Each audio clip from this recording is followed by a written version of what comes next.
अध्याय 56 अचानक परिवर्तन।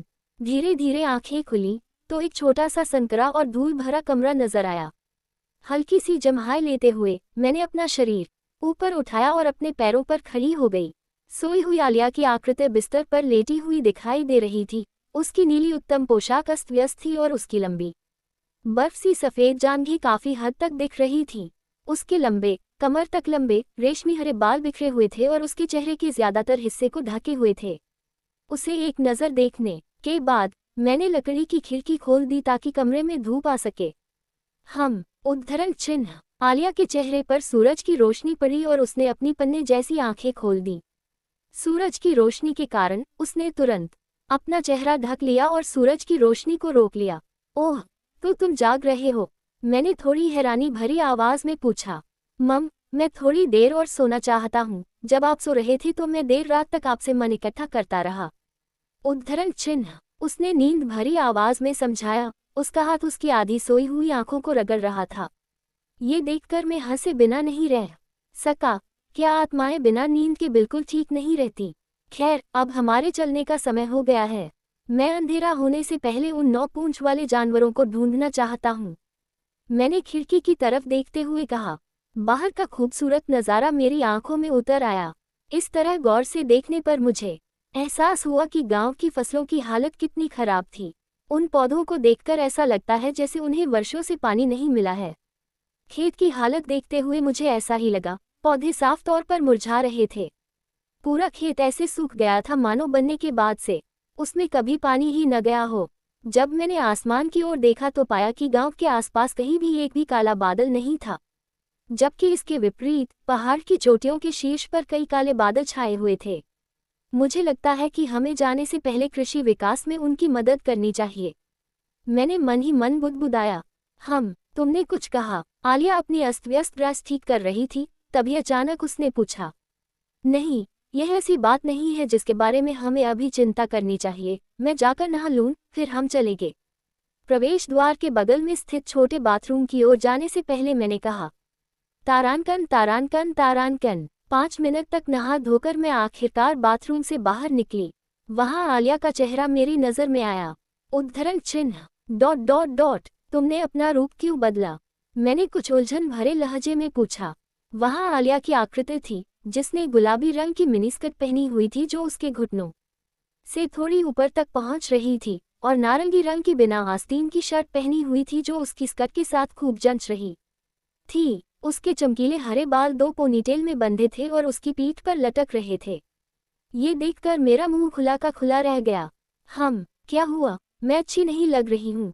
शायद मुझे अपना असली रूप वापस अपना लेना चाहिए। मेरी प्रतिक्रिया देखकर आलिया ने मजाकिया लहजे में कहा, नहीं नहीं, ऐसा नहीं है। बस आपने अचानक अपना रूप बदलने का फैसला क्यों किया? मैंने थोड़ा घबराए स्वर में पूछा। फू, ओह बस इतना ही। अच्छा, मुझे तो ये रूप ज्यादा सुंदर लगा। क्या हो सकता है कि तुम कुछ और सोचते हो? उसने अपना सिर एक तरफ झुकाते हुए अपनी लंबी पलकें झपकाईं। उसकी हरी पन्ने जैसी आंखें साफ कह रही थीं, मैं ना को जवाब के तौर पर स्वीकार नहीं करूंगी। ये देखकर मैंने जोर से सिर हिलाया और फिर गले में कुछ अटका लिया। अंत में उस विकल्प को चुनना बेहतर है जिससे उस महिला के सवालों का जवाब देने वाले व्यक्ति को कोई नुकसान न हो। आखिरकार मैं हमेशा से माहौल भांपने में माहिर रहा हूँ। मुझे उसका वर्तमान रूप रंग भी कोई खास नापसंद नहीं है, बस मैं उसके अचानक बदले रूप को लेकर उत्सुक था। मेरा जवाब सुनते ही उसके चेहरे पर एक प्यारी सी मुस्कान खिल उठी। उस खूबसूरत मुस्कान को देखते ही मेरी सांस रुक गई, और शायद मेरी प्रतिक्रिया अजीब लगी। आलिया ने हैरानी से अपना सिर झुका लिया। और खैर चलो चलें, मैंने बात बदलते हुए कहा। फिर मैंने लकड़ी का दरवाज़ा चरमराहट की आवाज़ के साथ खोला, और सुबह की ताज़ी हवा मेरे नथुनों में घुस गई। क्योंकि अभी सुबह का समय था, ज्यादा लोग बाहर नहीं थे, बस कुछ ही गांव वाले बाहर घूम रहे थे। क्या आप एलिस को हमारे साथ नहीं लाएंगे? आलिया जो मेरे पीछे आ रही थी, उसने अचानक पूछा। नहीं, मुझे लगता है कि हमारे लिए अकेले जाना बेहतर होगा। क्या आप सहमत नहीं हैं? बेशक, अगर वह आ गई तो हमें अपनी गति धीमी करनी पड़ेगी, जो अवांछनीय होगा क्योंकि हम रात होने से पहले जल्दी वापस लौटना चाहते हैं। आलिया ने समझ में सिर हिलाते हुए कहा।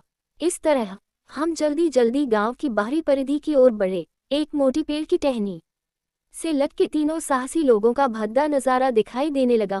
उनके चेहरे पूरी तरह से अकड़ गए थे, रात भर की ठंडी हवा से जो उन्होंने झेली थी। आपने उन पर कोई अवरोध नहीं लगाया? मैंने आलिया से पूछा, जिसके सुंदर चेहरे पर एक उदासीन भाव था। हंस, मैं कहता हूँ कि उन्होंने हमें जो परेशानी दी है उसके लिए वे इतना ही पाने के हकदार हैं। आलिया ने गुस्से में मुंह मोड़ने से पहले उन पर दया भरी नजर डाली। कोई सार्थक जवाब न दे पाने के कारण मैंने भी अपनी नजरें जंगल की ओर घुमा लीं। उन लोगों की करुण चीखों को नजरअंदाज करते हुए जो ठंड से ठिठुरते हुए बंधे हुए थे। यद्यपि मैं उनके लिए बुरा महसूस करने से खुद को नहीं रोक सकता, लेकिन मैं इस बात से सहमत हूँ कि गांव को जो परेशानी उन्होंने दी है उसके लिए वे इस सजा के हकदार हैं। इस विचार को ध्यान में रखते हुए हम दोनों उस दिशा की ओर चल पड़े जो हमें पिछली रात दी गई थी। हमने ऊबड़ खाबड़ पहाड़ पर चढ़ना शुरू किया। जमीन कीचड़ से भरी हुई थी और बारिश के पानी से गीली थी। कई शाखाएं गिर गई थी और आगे का रास्ता अवरुद्ध कर रही थी। हालांकि आलिया ने अपने पवन ब्लेड से उन्हें पूरी तरह से नष्ट कर दिया।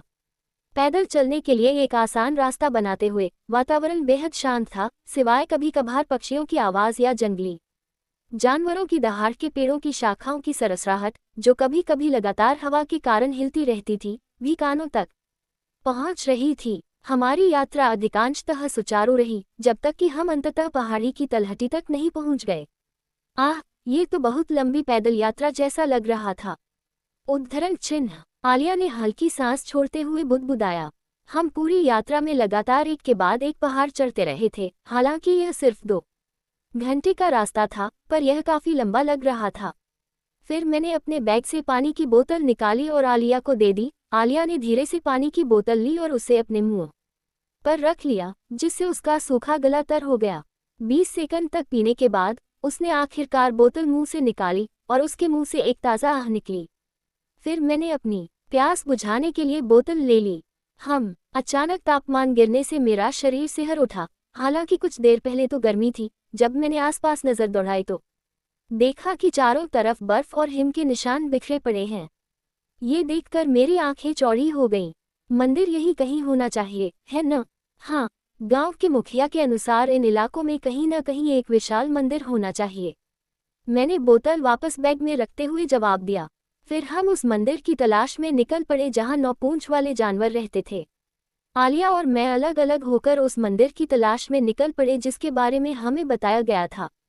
मैंने उन क्षेत्रों की खोज की जो पूरी तरह से जमे हुए हैं। अगर लोमड़ी जानवर को ठंड पसंद है तो मुझे लगा कि यह इन भागों के आसपास कहीं होगा, लेकिन यह पाया मैं ढूंढ रहा था कि तभी आलिया की आवाज़ गूंजी। फिर मैं उसकी जगह की ओर बढ़ा और फिर, क्या यह एक मंदिर के लिए थोड़ा बड़ा नहीं है? मैं पूरी तरह से अचंभित होकर बुदबुदाया। मंदिर लगभग 30 सेमी ऊंचा और लगभग 20 सेमी चौड़ा था।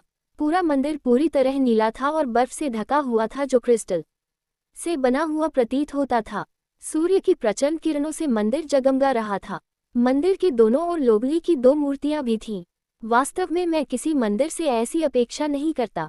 मैं उसके स्वरूप को देखकर थोड़ा आश्चर्यचकित हुआ। आपको इसकी परवाह क्यों है कि यह कैसा दिखता है? हमें इसे बाहर निकालना चाहिए और इसे खत्म कर देना चाहिए, आलिया ने उदासीन स्वर में कहा। मुझे इसे खत्म करने पर बुरा लग रहा है, जबकि इसने हमारे साथ कुछ भी नहीं किया था। उद्धरण चिन्ह। मैंने थोड़ा अपराध बोध से कहा, लेकिन अगर हम ऐसा नहीं करेंगे तो उन गांव वालों को इस जंगल में जिंदगी गुजारते हुए जरूर कई मुश्किलों का सामना करना पड़ेगा। आह भरकर मैंने खुद को तैयार किया। भले ही यह एक अपराध हो, जब तक यह अच्छे उद्देश्य के लिए हो, मैं इसे करने के लिए तैयार हूँ। अब अग्नि की माँ मेरे लक्ष्य फ्लेयर बॉल को उड़ा दे। एक जादुई संरचना बनी। उसके बाद आग की एक विशाल धारा निकली, जो देखते ही देखते 5 सेमी व्यास वाले आग के गोले में बदल गई। आग का गोला फिर बर्फ से बने मंदिर की ओर बढ़ा। कुछ ही सेकंड में बर्फ का मंदिर पिघले हुए पानी के गड्ढों से ज्यादा कुछ नहीं रह जाएगा, ऐसा मुझे लगा। धमाका। जैसे ही आग का गोला 3 मीटर की दूरी पर पहुंचा, एक शक्तिशाली बिजली का बोल्ट उसकी ओर छोड़ा गया। बिजली के बोल्टों के संपर्क में आते ही आग का गोला हवा में ही फट गया। इस अप्रत्याशित घटनाक्रम से मैं हैरानी से भर गया। बर्फ के मंदिर के ऊपर 9 पूंछों वाला एक लोमड़ी जैसा जानवर खड़ा था, जिसका पूरा शरीर चांदी के फर से ढका हुआ था। उसकी 9 चांदी की पूंछें तेजी से इधर उधर हिल रही थीं, और उसकी गहरी लाल आंखें खतरनाक ढंग से सिकुड़ी हुई थीं, जैसे वह दूर से हमें घूर रहा हो। फूफू, लगता है तुमने इसे काफी गुस्सा दिला दिया है ना? आलिया ने पूरी तरह से खुश होकर कहा। मैं कहना चाहता था कि यह आराम से बात करने का समय नहीं है, लेकिन इससे पहले कि मैं ये शब्द कह पाता, 9 पूंछ वाली लोमड़ी हवा में उछल पड़ी और ठंडी हवा का एक झोंका छोड़ा। अध्याय 57 अद्वितीय सौंदर्य। योजक चिन्ह। आसमान से बर्फ की एक किरण बरस रही थी। बर्फ की हर किरण इतनी ठंडी थी कि जिस चीज को छूती वो तुरंत बर्फ की परतों में जम जाती। बर्फ की सांसों की दिशा भयावह रूप से सटीक थी। छी, आग की मां मेरे लक्ष्य को उड़ा देती है। भड़कीली गेंद मेरे हाथ को आगे बढ़ाते ही एक जादुई संरचना बन गई, जिसके बाद आग का एक विस्फोट हुआ जो ज्वाला के एक विशाल गोले में परिवर्तित हो गया। बर्फीली सांस और आग का गोला सामने से टकराया। दोनों आक्रमणकारियों के बीच संपर्क स्थापित हो गया तथा फ्लेम बॉल को आसानी से पराजित कर दिया गया। अच्छा नहीं है। उद्धरण चिन्ह। मैंने कठोर भाव से कहा। फिर मैंने अपनी टांगों में ताकत लगाई और आती हुई बर्फ की किरण की सीमा से बाहर निकलने की तैयारी करने लगा। लेकिन इससे पहले कि मैं हिल पाता, आलिया ने मेरा हाथ कसकर पकड़ लिया। उसके चेहरे पर बेपरवाही का भाव था। इससे पहले कि मैं उसकी तरफ देख पाता, उसने मुझे धीरे से अपनी ओर खींच लिया। फिर उसने अपना हाथ ऊपर उठाया, जैसे हवा का एक भावर हमें सर्पिल गति में घेर रहा हो। बर्फीली सांसें हवा के भावर से टकराए। नतीजा ये हुआ कि हम पूरी तरह से बर्फ से बने गुंबद में फंस गए। अरे अरे, मैंने सोचा भी नहीं था कि यह जानवर इतना ताकतवर होगा। मुझे लगता है कि इस पर नरमी बरतना आत्मघाती होगा। उद्धरण चिन्ह। आलिया ने गंभीर स्वर में कहा, हालांकि उसके शब्दों के विपरीत उसकी अभिव्यक्ति अत्यंत शांत थी। यदि आप ऐसा कुछ कहने जा रहे हैं तो आप थोड़ा चिंतित क्यों नहीं दिखते? मैं झुंझलाहट में बुदबुदाया। फुमू, मुझे आखिरी बार किसी कठिन प्रतिद्वंद्वी से लड़े हुए काफी समय हो गया है। तुम्हें पता है, सिल्वर फॉक्स नस्ल के योद्धा बेहद अच्छे माने जाते हैं। मैं इस राक्षस के खिलाफ अच्छी लड़ाई लड़ना चाहता हूँ, उसने खुशी से कहा, खुद को पूरी तरह से उत्साहित करते हुए। मुझे खुशी है कि हम में से कोई इसका आनंद ले रहा है। लेकिन मेरी अग्नि जादू उसकी बर्फ के आगे आसानी से परास्त हो गई। मुझे एक और ज्यादा शक्तिशाली अग्नि हमले की जरूरत है और फिर उसका बिजली का हमला भी बेहद शक्तिशाली और तेज था। अब अपनी सतर्कता कम करना एक गलत फैसला है। मुझे सचमुच कुछ शक्तिशाली हमले शुरू करने होंगे। मैंने उन 2 अंगूठियों की ओर देखा जो अभी भी मेरी उंगलियों में थीं। मुझे आश्चर्य है कि अगर मैं इन छल्लों को हटा दूं तो क्या मेरे हमले अधिक शक्तिशाली हो जाएंगे। हालांकि जब मैंने सोचा कि अगर मैं कभी अंगूठियां उतार दूं तो क्या परिणाम हो सकते हैं, तो मैं अंदर ही अंदर झिझकने लगा। आखिरकार मैंने ऐसा न करने का फैसला किया। फिलहाल हम इस जगह को छोड़कर चले जाएं। आलिया ने अपना हाथ ऊपर उठाते हुए कहा। तभी हवा का एक तेज झोंका उसकी हथेली से निकलकर बर्फ की गुंबद पर सीधा प्रहार कर गया। क्रैंक। छत से बर्फ के टुकड़े गिरते ही गुंबद चकनाचूर हो गया। फिर सूरज की किरणें गुंबद के अंदर चमकी और अंदर का हिस्सा रोशन हो गया। फिर आलिया अपनी हवा से बनी खुली जगह की ओर छलांग लगाती हुई आगे बढ़ी। मैं भी उसके पीछे पीछे गया और गुंबद के ऊपर उतरा। 9 पूंछ वाला लोमड़ी जानवर मंदिर के ऊपर खड़ा था। उसकी लाल आंखों में सावधानी का भाव था। जब हम फंसे हुए थे तो उसने हम पर हमला क्यों नहीं किया? हमला करने का ये बिल्कुल सही मौका था। मैंने पूरी तरह से भ्रमित होकर जोर से पूछा। शायद यह अपने क्षेत्र की सुरक्षा करने की कोशिश कर रहा है। उनकी प्रजाति बहुत क्षेत्रीय मानी जाती है न? आलिया ने कुछ संदेह से कहा। उसके चेहरे पर चिंता के भाव थे। ये देखकर मैंने असमंजस में अपना सिर झुका लिया। जैसे ही उसकी 9 लंबी चांदी की पूंछों के चारों ओर बिजली चमकने लगी, सभी चांदी की लोमड़ी की पूंछें चमकने लगीं। फिर बिजली तेजी से संघनित हुई और बिजली के धमाके हुए। सब सीधे हमारी दिशा में आ रहे थे। इसके बाद आलिया हवा में बदल गई और जहां वह खड़ी थी वहां से गायब हो गई, जबकि मैं तुरंत जमीन की ओर कूद गया और उसकी बिजली के बोल्टों का मुकाबला करने के लिए एक मंत्र तैयार किया। पृथ्वी माता, मुझे सभी खतरों से बचाओ। मिट्टी की दीवार एक जादुई घेरा बन गया। कुछ ही देर में जमीन ऊपर उठ गई और मिट्टी की एक दीवार बन गई जो 10 मीटर ऊंची और 20 सेंटीमीटर चौड़ी थी। फिर बिजली ने मिट्टी की दीवार से संपर्क किया। टकराना। गिट्टी की दीवार बिजली के प्रहार को सहन करने में सक्षम थी। हालांकि जहां ये गिरी थी वहां एक छोटा गड्ढा बन गया था। सिल्वर फॉक्स की आंखों में स्पष्ट घृणा दिखाई दे रही थी। मुझे नज़रअंदाज करना तुम्हारी आखिरी गलती होगी, तुम्हें पता है। सिल्वर फॉक्स को पलटने का मौका मिलने से पहले ही पीछे से एक मीठी मगर ठंडी आवाज़ सुनाई दी। उसके सिर पर एक जोरदार प्रहार हुआ जिससे वह नीचे की ओर गिर गया। मंदिर के ऊपर छोटी छोटी दरारें पड़ गईं।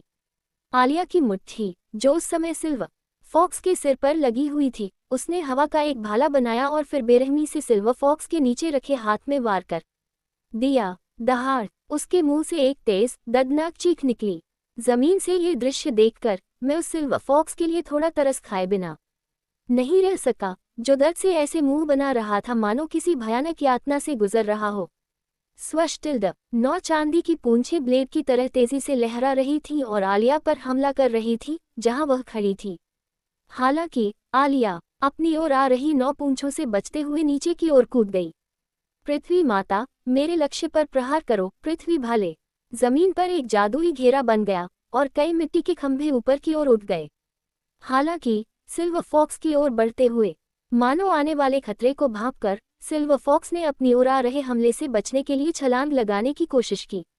दहाड़ तभी उसके मुंह से एक दर्दनाक चीख निकलती है क्योंकि उसका दाहिना पैर धरती के खंभे से धंस गया था।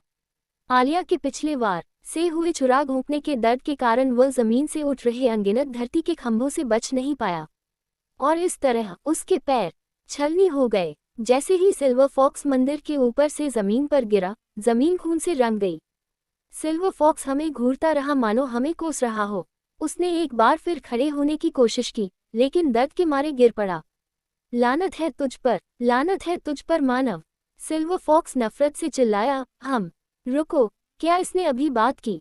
कैसे? क्या राक्षस ऐसे प्राणी नहीं होते जो इंसानी भाषा में बात नहीं कर सकते? मैंने तुरंत आलिया की तरफ देखा और उससे स्पष्टीकरण मांगा। ये देखकर उसने हल्के से कंधे उचका दिए। सिल्वर फॉक्स प्रजातियां इस दुनिया की उन कुछ पशु प्रजातियों में से हैं जो मानव भाषा में बात कर सकती हैं। वे ड्रैगन प्रजाति के बाद दूसरी सबसे बुद्धिमान प्रजाति भी हैं। उद्धरण चिन्ह। आलिया ने धारा प्रवाह समझाया। मैं समझ गई। अगर मुझे पता होता कि यह बोल सकता है तो मैं हमला करने के बजाय कम से कम पहले बातचीत करने की कोशिश करती। आह भरने से पहले मैंने अपना चेहरा थपथपाया। तुमने मुझे ये पहले क्यों नहीं बताया? तुमने नहीं पूछा, उसने ठंडे स्वर में उत्तर दिया। इस बीच सिल्वर फॉक्स का शरीर आकार में घटने लगा। सिल्वर फर धीरे धीरे फीका पड़ने लगा और फिर एक चिकनी और नाजुक चीनी मिट्टी की त्वचा दिखाई देने लगी। कुछ ही देर में सिल्वर फॉक्स एक इंसान के रूप में बदल गई। नहीं, यह कोई साधारण इंसान नहीं था। यह एक खूबसूरत महिला का रूप था जिसे कोई भी अद्वितीय सुंदरी कह सकता था। महिला लगभग 19 या 20 साल की लग रही थी। उसके सिर पर 2 चांदी के लोमड़ी जैसे कान दिखाई दे रहे थे और उसकी पीठ के पीछे 9 चांदी की लोमड़ी जैसी पूंछें लहरा रही थीं। उसकी कमर तक लंबे सुंदर चांदी जैसे बाल उसकी पीठ पर लटक रहे थे। उसकी गोल भौहें और सुडौल चेहरा बेहद खूबसूरत और सुडौल था। उसने चटक पीले रंग की एक अर्ध पारदर्शी पोशाक पहनी थी जो उसके शरीर से चिपकी हुई थी और उसके उभारों को बखूबी उभार रही थी। उसके सुडौल स्तन भी उसके सुडौल शरीर पर खूब जंच रहे थे। हालांकि उसकी गोरी जांघों पर खून के धब्बे थे, फिर भी उसने उसकी चिकनी टांगों की खूबसूरती को कम नहीं किया। हालांकि जब मैंने देखा कि मेरा मुंह खुला हुआ था तो मैंने जल्दी से अपना गला साफ करने के लिए खांसी की। तभी मैंने आलिया की बर्फीली ठंडी निगाहों को देखा। फिर मैंने उसके पास जाने की कोशिश की, लेकिन उसने अपना हाथ हिला दिया और उसके चारों ओर बर्फ की एक दीवार बन गई, जिससे मैं उसके पास नहीं जा सका। रुको, मैं बस बात करना चाहता हूँ, मैं तुम्हें चोट नहीं पहुँचाऊंगा। उद्धरण चिन्ह। मैंने उसे इशारा करते हुए कहा कि मेरा कोई बुरा इरादा नहीं था। हालांकि मेरी बात पर उस औरत ने ठंडेपन से व्यंग्य किया। छी, तुम उम्मीद करते हो कि मैं तुम पर विश्वास करूं? वह व्यक्ति जिसने अचानक कहीं से मेरे घर पर हमला कर दिया, जबकि मेरी तुमसे कोई दुश्मनी नहीं थी। महिला चिल्लाए। ठीक है, मैं समझ सकती हूँ कि हमने उसके इलाके में घुसपैठ की और बिना किसी चेतावनी के उस पर हमला कर दिया, लेकिन फिर भी हम यहाँ इसलिए आए हैं क्योंकि आप आसपास के गांवों में रहने वाले लोगों पर हमला करते रहते हैं। मैं बस आपसे ये समझौता करना चाहता हूँ कि उन लोगों को अब आपके हमले से कोई परेशानी न हो। मैंने उसका गुस्सा कम करने के लिए कहा। फिर उसने गुस्से में दांत पीस लिए और फिर खड़ी हो गई। मंदिर को अपना वजन संभालने के लिए इस्तेमाल करते हुए उसके हाथ और पैर के जख्मों से अभी भी बहुत खून बह रहा था। आखिरकार वह महिला वहीं गिर पड़ी और खून से लथपथ पड़ी रही। वह कमजोर सांस ले रही थी और सांस लेते छोड़ते उसके मुंह से सफेद धुंध निकल रही थी। क्या आप उसे ठीक कर सकते हैं? मैंने आलिया की ओर मुड़कर पूछा जो मेरे पास खड़ी थी। उसने अपना सिर हिलाया और अपनी उपचारात्मक आध्यात्मिक कलाओं का उपयोग करने के लिए तैयार हो गई। अध्याय 58 रजत लोमड़ी का आशीर्वाद। सूर्य की रोशनी की झिलमिलाहट चारों ओर फैल रही थी। पहाड़ी क्षेत्र जो कभी हरियाली का एक सुंदर दृश्य था, अब ताज़ा बर्फ और बर्फ से नहाया हुआ था। वहां अनगिनत स्पाइक्स थे जो पृथ्वी से 20 सेमी ऊंचे थे। हालांकि विनाशकारी मैदान के विपरीत पहाड़ी इलाका काफी सुंदर लग रहा था क्योंकि पहाड़ पर सूरज की रोशनी बरस रही थी। आलिया, जो ऊंची खड़ी थी, उसकी दोनों बाहें एक रहस्यमय हरे रंग की रोशनी से ढकी हुई थी। उसके नीचे लेटी हुई महिला का चेहरा दर्द से कराह रहा था और वह दांत पीस रही थी। उसके गोरे गालों पर टपकता पसीना उसे एक ऐसा मोहक रूप दे रहा था जो किसी की भी कामुक इच्छाओं को भड़का सकता है। मैं चाहता हूं कि आप उसकी पोशाक का हेम हटा दें, आलिया ने अपनी जगह से नीचे झुकते हुए कहा। अरे रुको, क्या ये ज्यादा नहीं है? मुझे ऐसा क्यों करना है? ऐसे बच्चे बनना बंद करो और अभी कर लो। उद्धरण चिन्ह, उसने थोड़े चिढ़े स्वर में कहा। लेकिन मैं सचमुच इतना अभद्र काम नहीं करना चाहता था, खासकर एक बेहोश औरत के साथ। लेकिन आलिया की नजरों ने मुझे कोई बहाना बनाने का मौका ही नहीं दिया। एक हल्की सी आह भरते हुए मैंने धीरे से अपने कांपते हाथों को उसकी हल्की पारदर्शी पोशाक के किनारे की ओर बढ़ाया। मैंने धीरे से उसकी ड्रेस ऊपर उठाए और उसकी खूबसूरत बर्फ सफ़ेद जांघें दिखाई देने लगी।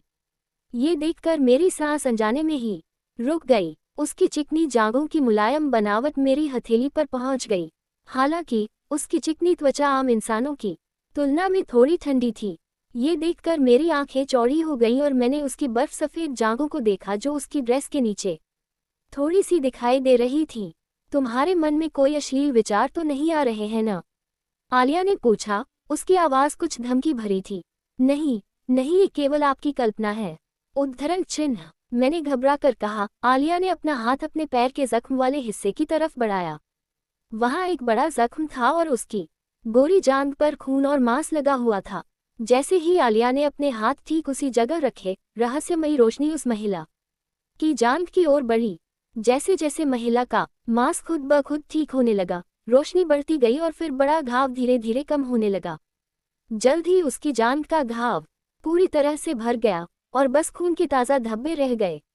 ये देखकर कि घाव ठीक हो गए हैं, आलिया ने आह भरी और फिर अपनी नज़रें उस महिला के पतले हाथ की ओर घुमाई।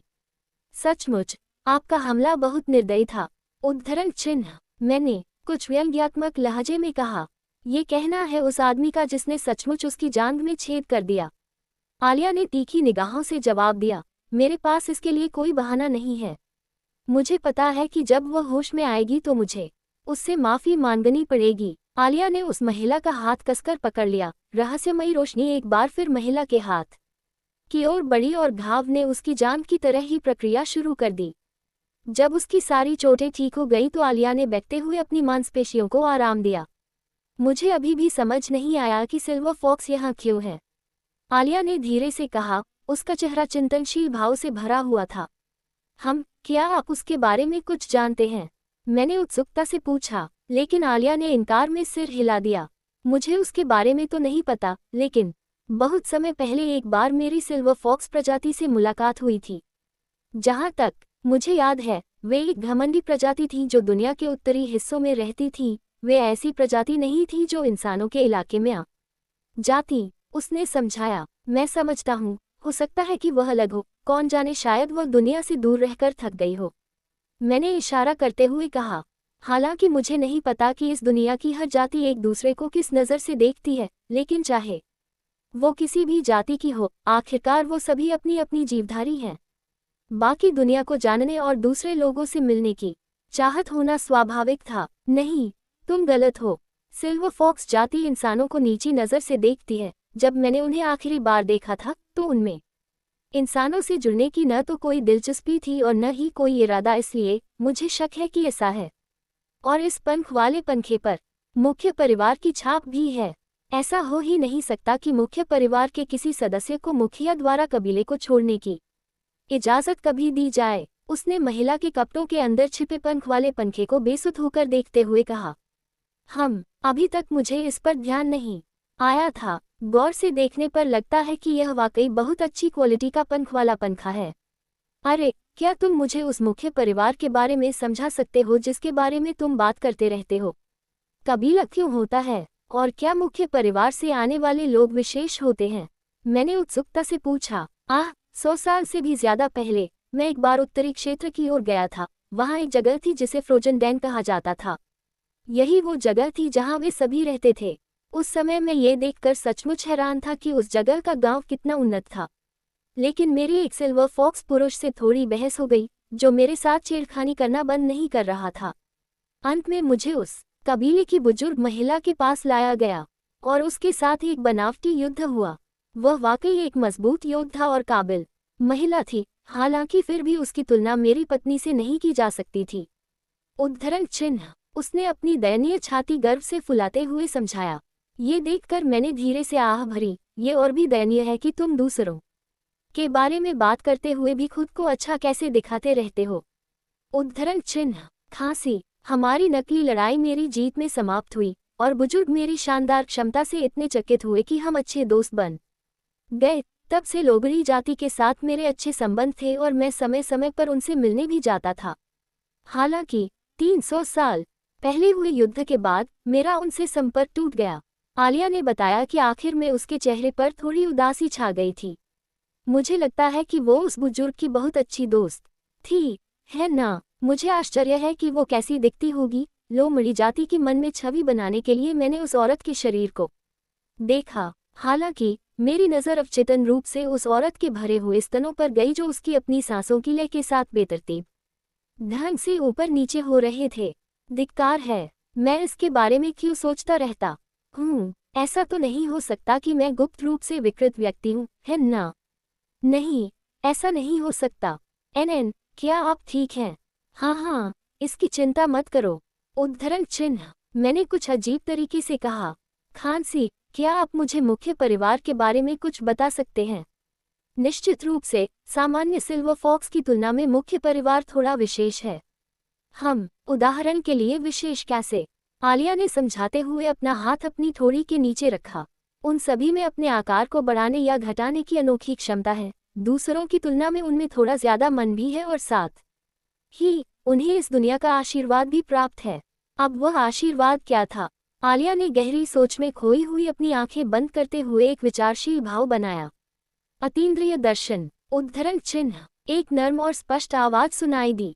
जिस महिला को लेटा होना चाहिए था, उसने अपनी लाल आंखें खोली। उसकी खड़ी पुतलियां अस्थिर रूप से कांप रही थीं। तुम ठीक हो? मैंने पूछा, जैसे मेरी आवाज में चिंता भरी हो। मैंने उसे अपना हाथ बढ़ाया, हालांकि उसने खुद ही अपना ऊपरी शरीर ऊपर उठा लिया। उसके लंबे, रसीले चांदी जैसे बाल उसके कंधों तक पहुंच गए। जैसे ही उसने धुंधली सांस छोड़ी, मेरा माथा थोड़ा सा सिकोड़ गया, क्योंकि वह मेरे बड़े हुए हाथ को अनदेखा कर रही थी। आप अंततः जाग गए हैं। मैं आपसे कुछ पूछना चाहता हूँ। आलिया ने अपनी पन्ने जैसी आंखें चांदी के बालों वाली औरत की ओर घुमाते हुए कहा। औरत ने भी उन रत्न सी आंखों में देखते हुए पूछा, एक उच्च पदस्थ आत्मा मुझसे क्या चाहती है? अध्याय 59। बर्फ की निर्वासित राजकुमारी। योजक चिन्ह। चांदी के बालों वाली औरत बिना किसी डर के आलिया की पन्ने जैसी आंखों में घूर रही थी। दोनों औरतें, जो खूबसूरत शब्द की असली परिभाषा थी, बस एक दूसरे को देखती रही, मानो एक दूसरे के इरादों को टटोल रही हों। चारों ओर एक गहरा सन्नाटा छा गया। हालांकि जिसने इस घूरने की प्रतियोगिता का खेल खत्म किया, वह थी हवा की आत्मा, आलिया। आपके पास जो पंखा है, जिस पर मुख्य परिवार का चिन्ह अंकित है, उसे देखते हुए क्या मैं यह मान सकता हूँ कि आप उस परिवार की वंशावली का हिस्सा हैं? आलिया ने सीधे मुख्य मुद्दे पर आते हुए पूछा। चांदी के बालों वाली वह महिला आलिया को देखती रही, फिर आह भरकर मुंह खोला। हाँ, मैं मुख्य परिवार से हूँ। क्या ये कोई समस्या है?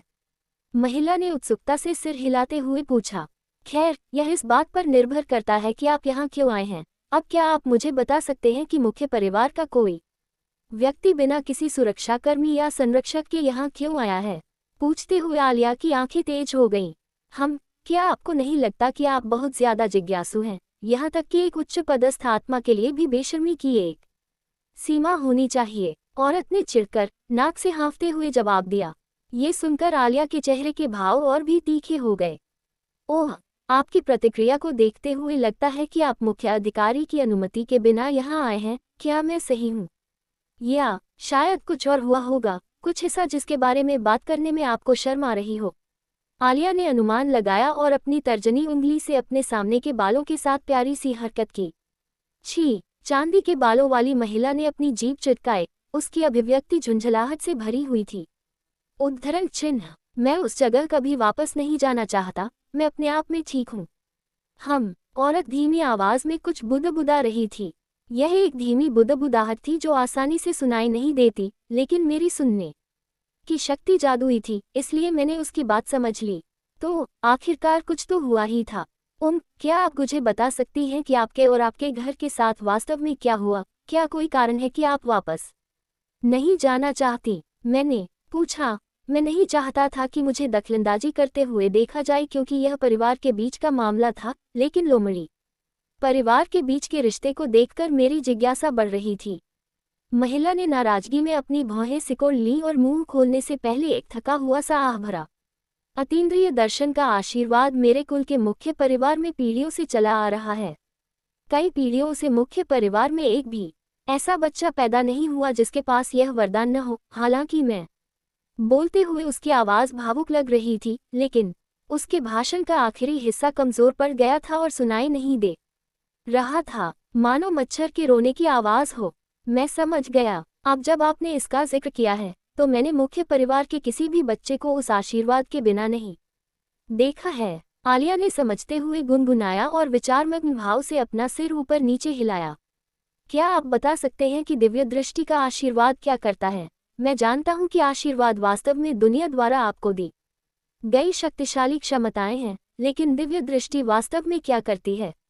मैंने उत्सुकता से सिर हिलाकर पूछा। चांदी के बालों वाली उस औरत ने मुंह खोलने से पहले चुपचाप अपनी लाल आंखें सिकोड़ ली। योजक चिन्ह, अतीन्द्रिय ज्ञान का वरदान एक निश्चित सीमा तक भविष्य की भविष्यवाणी करने की क्षमता है। ये वह शक्ति है जिस पर मुख्य परिवार को गर्व है और जिसने हमारी जाति को दुनिया भर में प्रसिद्ध बनाया है। उसने समझाया। क्या भविष्य देखने की शक्ति? मैं अपने चेहरे पर आश्चर्य छिपा नहीं पाया। ऐसी शक्ति होना निश्चित रूप से उपयोगी होगा। न केवल मैं आने वाली आपदाओं को देख सकता था, बल्कि दुश्मन के हमलों का भी आसानी से अनुमान लगा सकता था। उसके आसपास के माहौल को देखते हुए मुझे लगता है कि वह इसके साथ पैदा नहीं हुई थी, है ना? वास्तव में विशेष क्षमताओं वाले अद्भुत लोगों से भरे घर में रहना मुश्किल होगा, ये जानते हुए कि आप अकेले ही बाहर हैं। ये जानकर मैं उसकी परिस्थिति के प्रति सहानुभूति व्यक्त करने से खुद को रोक नहीं पाया। हालांकि एक व्यक्ति ऐसा था जो मूड को नहीं समझ सका। आलिया ने अपनी बाहें मोड़ ली और नाक से हौंफते हुए चांदी के बालों वाली महिला को घूरने लगी। तो आप भाग गए क्योंकि आप अपने आसपास के लोगों से अलग हैं? कितना दयनीय है, उसने ठंडे स्वर में कहा। तुमने अभी क्या कहा? चांदी के बालों वाली महिला अपने पैरों पर कूद गई। उसकी नौ चांदी की पूंछ उसकी पीठ के पीछे हिंसक रूप से लहरा रही थी, जबकि उसकी आंखें आलिया को घूर रही थीं और उनमें से एक राक्षसी दबाव निकल रहा था। आपने सुना कि मैंने क्या कहा? मुझे लगता है कि सिल्वर फॉक्स कबीला अच्छे पुराने दिनों की तुलना में कमजोर हो गया है। मुझे याद है जब मुख्य घराना मजबूत और जंगली हुआ करता था, लेकिन ऐसा लगता है कि नई पीढ़ी कचरे के अलावा कुछ नहीं है। आलिया ने अपने सुंदर चेहरे पर कुछ हद तक उपहासात्मक भाव प्रदर्शित करते हुए अपनी उपहासात्मक टिप्पणी जोर से व्यक्त की। छी, और तुम जैसे लोगों को क्या पता? हर कोई इतना भाग्यशाली नहीं होता कि उच्च पद पर पहुंच सके। मैं उन मूर्खों को गलत साबित करने के लिए भागा था जो मुझे नीची नज़र से देखते थे, इसलिए ऐसा मत दिखाओ कि तुम कुछ जानते हो। चांदी के बालों वाली औरत मुट्ठी बांधकर दहाड़ी दोनों बस एक दूसरे को देखती रही। माहौल अचानक खतरनाक लगने लगा। मैंने कुछ नहीं किया तो ये जानलेवा माहौल और भी ज्यादा भयावह हो जाएगा। अगर खांसो, शांत हो जाओ तुम दोनों। चालाक, मैं तुमसे कुछ पूछना चाहता हूँ, अगर तुम बुरा न मानो तो। मैंने उनके बीच खड़े होकर उन्हें अलग करने के लिए हाथ बढ़ाते हुए कहा। लोमड़ी, मेरी बात सुनकर उसने उलझन भरा चेहरा बना लिया। ओह, ये सही है कि मैंने अभी तक आपका नाम नहीं पूछा था, है ना? मैंने कुछ अजीब तरीके से कहा। उसे इस उपनाम से पुकारना शायद मेरी ओर से जल्दबाजी में लिया गया निर्णय था। हालांकि यह मेरी जुबान की फिसलन थी। मैं निकिता हूँ, आपको मुझे मेरे पारिवारिक नाम से बुलाने की जरूरत नहीं है। उद्धरण चिन्ह। उसने गुस्से में अपना सिर घुमाते हुए कहा, ओह, मैं अच्छी तरह समझ गया कि मैं हारुतो सातो हूँ, लेकिन आप मुझे मेरे पहले नाम से भी बुला सकते हैं जो कि हारुतो है। हारुतो। निकिता ने नए नाम का उच्चारण थोड़ा अजीब सा किया। ये देखकर मैं गहरी मुस्कान के साथ सोचने लगा कि इतनी प्यारी लड़की मुझे मेरे पहले नाम से बुलाएगी। खांसी, मैं आलिया हूँ, मुझे खुशी है कि तुम्हें मेरे जैसे महान अस्तित्व का नाम पता चला। आलिया ने गर्व से सीना तान कर कहा, लेकिन निकिता ने उस पर व्यंग्य किया। एक शरारती बच्चे के लिए तुम काफी आत्मसंतुष्ट लगते हो, है ना?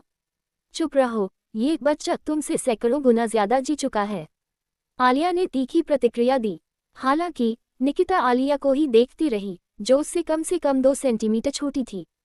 आलिया के माथे पर उभरी हुई नसें देखकर, क्योंकि उसका शरीर हरित ऊर्जा से आच्छादित था, लगता है मुझे फिर से बीच में कूदना पड़ेगा। खैर निकिता, मैं आपसे कुछ पूछना चाहता हूँ, या यूं कहीं कि यह एक सुझाव है। ओह, और यह क्या है? उसने उत्सुकता से अपना सिर झुकाते हुए पूछा। क्या अब आप हमारे साथ जुड़ेंगे? मैंने चेहरे पर बड़ी मुस्कान के साथ पूछा। उद्धरण चिन्ह ... CF4T। निकिता और आलिया दोनों के जवाब एक साथ सुनाई दिए। दोनों ने मुझे कुछ उलझन भरी नजरों से देखा। हारुतो, तुम क्या कह रहे हो? हम इस कुतिया औरत को अपने पीछे पीछे नहीं चलने दे सकते। आलिया ने नाराजगी से भौहें चढ़ाते हुए कहा। शांत हो जाओ, मुझे समझ नहीं आ रहा कि तुम इससे इतने नाखुश क्यों हो। क्या मजबूत सहयोगी होना स्वाभाविक नहीं है? आखिरकार तुम्हारे सहयोगी जितने मजबूत होंगे, तुम्हारे बचने की संभावना उतनी ही बेहतर होगी, है ना? उद्धरण चिन्ह ... नहीं।